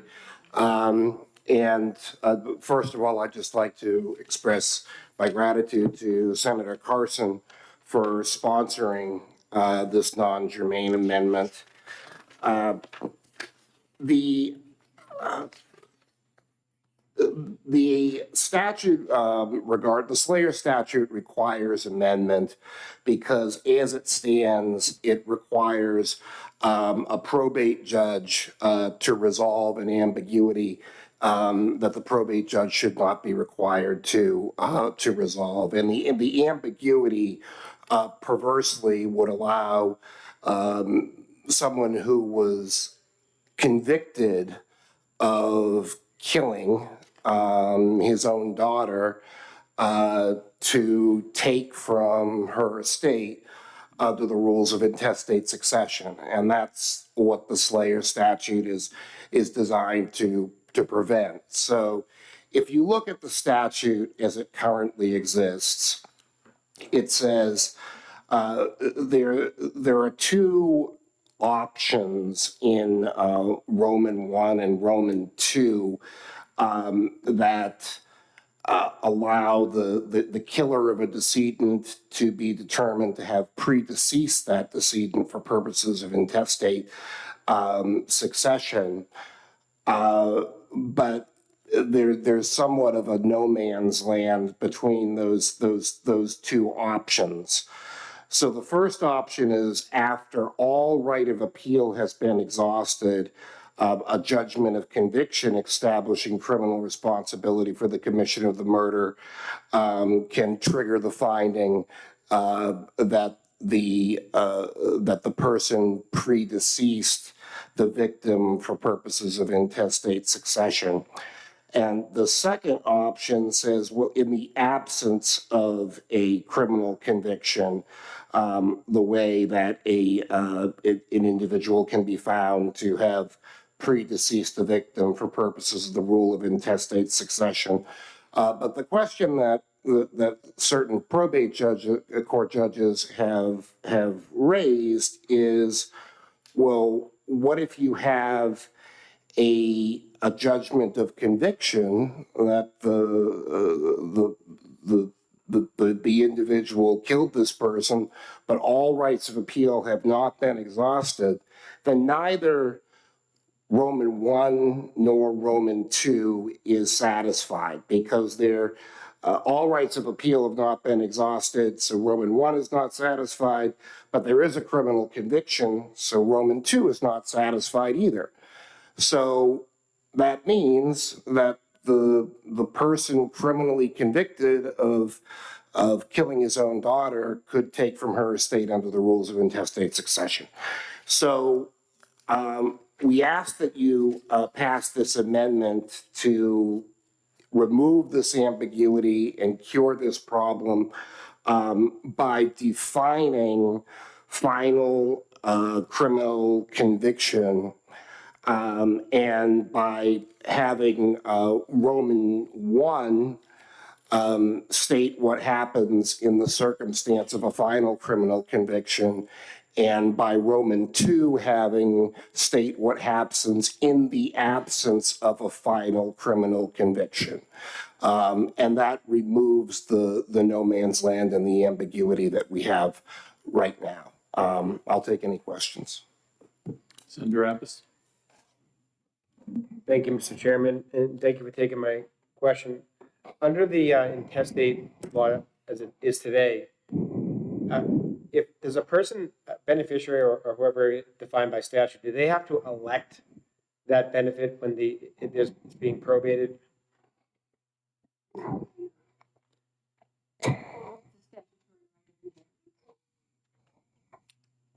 Thank you.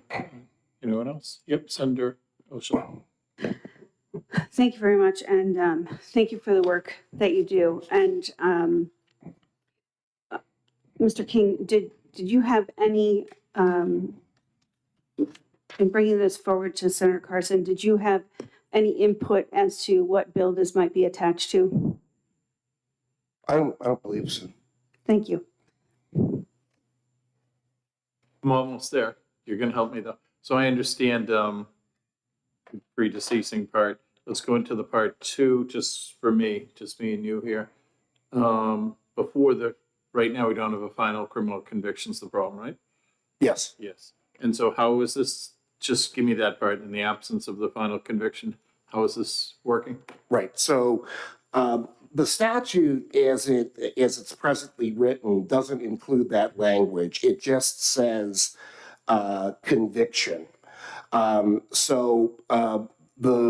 The probate judge, the background on this is that the probate judge is concerned that, well, convictions can be appealed to the New Hampshire Supreme Court, yes, but there's other types of post-conviction relief. There are habeas petitions that a person could bring that could conceivably go all the way up to the United States Supreme Court. We don't think that all rights of, when the legislature wrote the language, all rights of appeal, that the legislature was intending to include habeas corpus petitions. But nevertheless, that's the ambiguity that the probate court judge is forced to resolve. So by defining final criminal conviction in the way we have, that removes that ambiguity. Okay, I'm good. Thank you. Anyone else? Seeing none, thank you both for testifying. Thank you.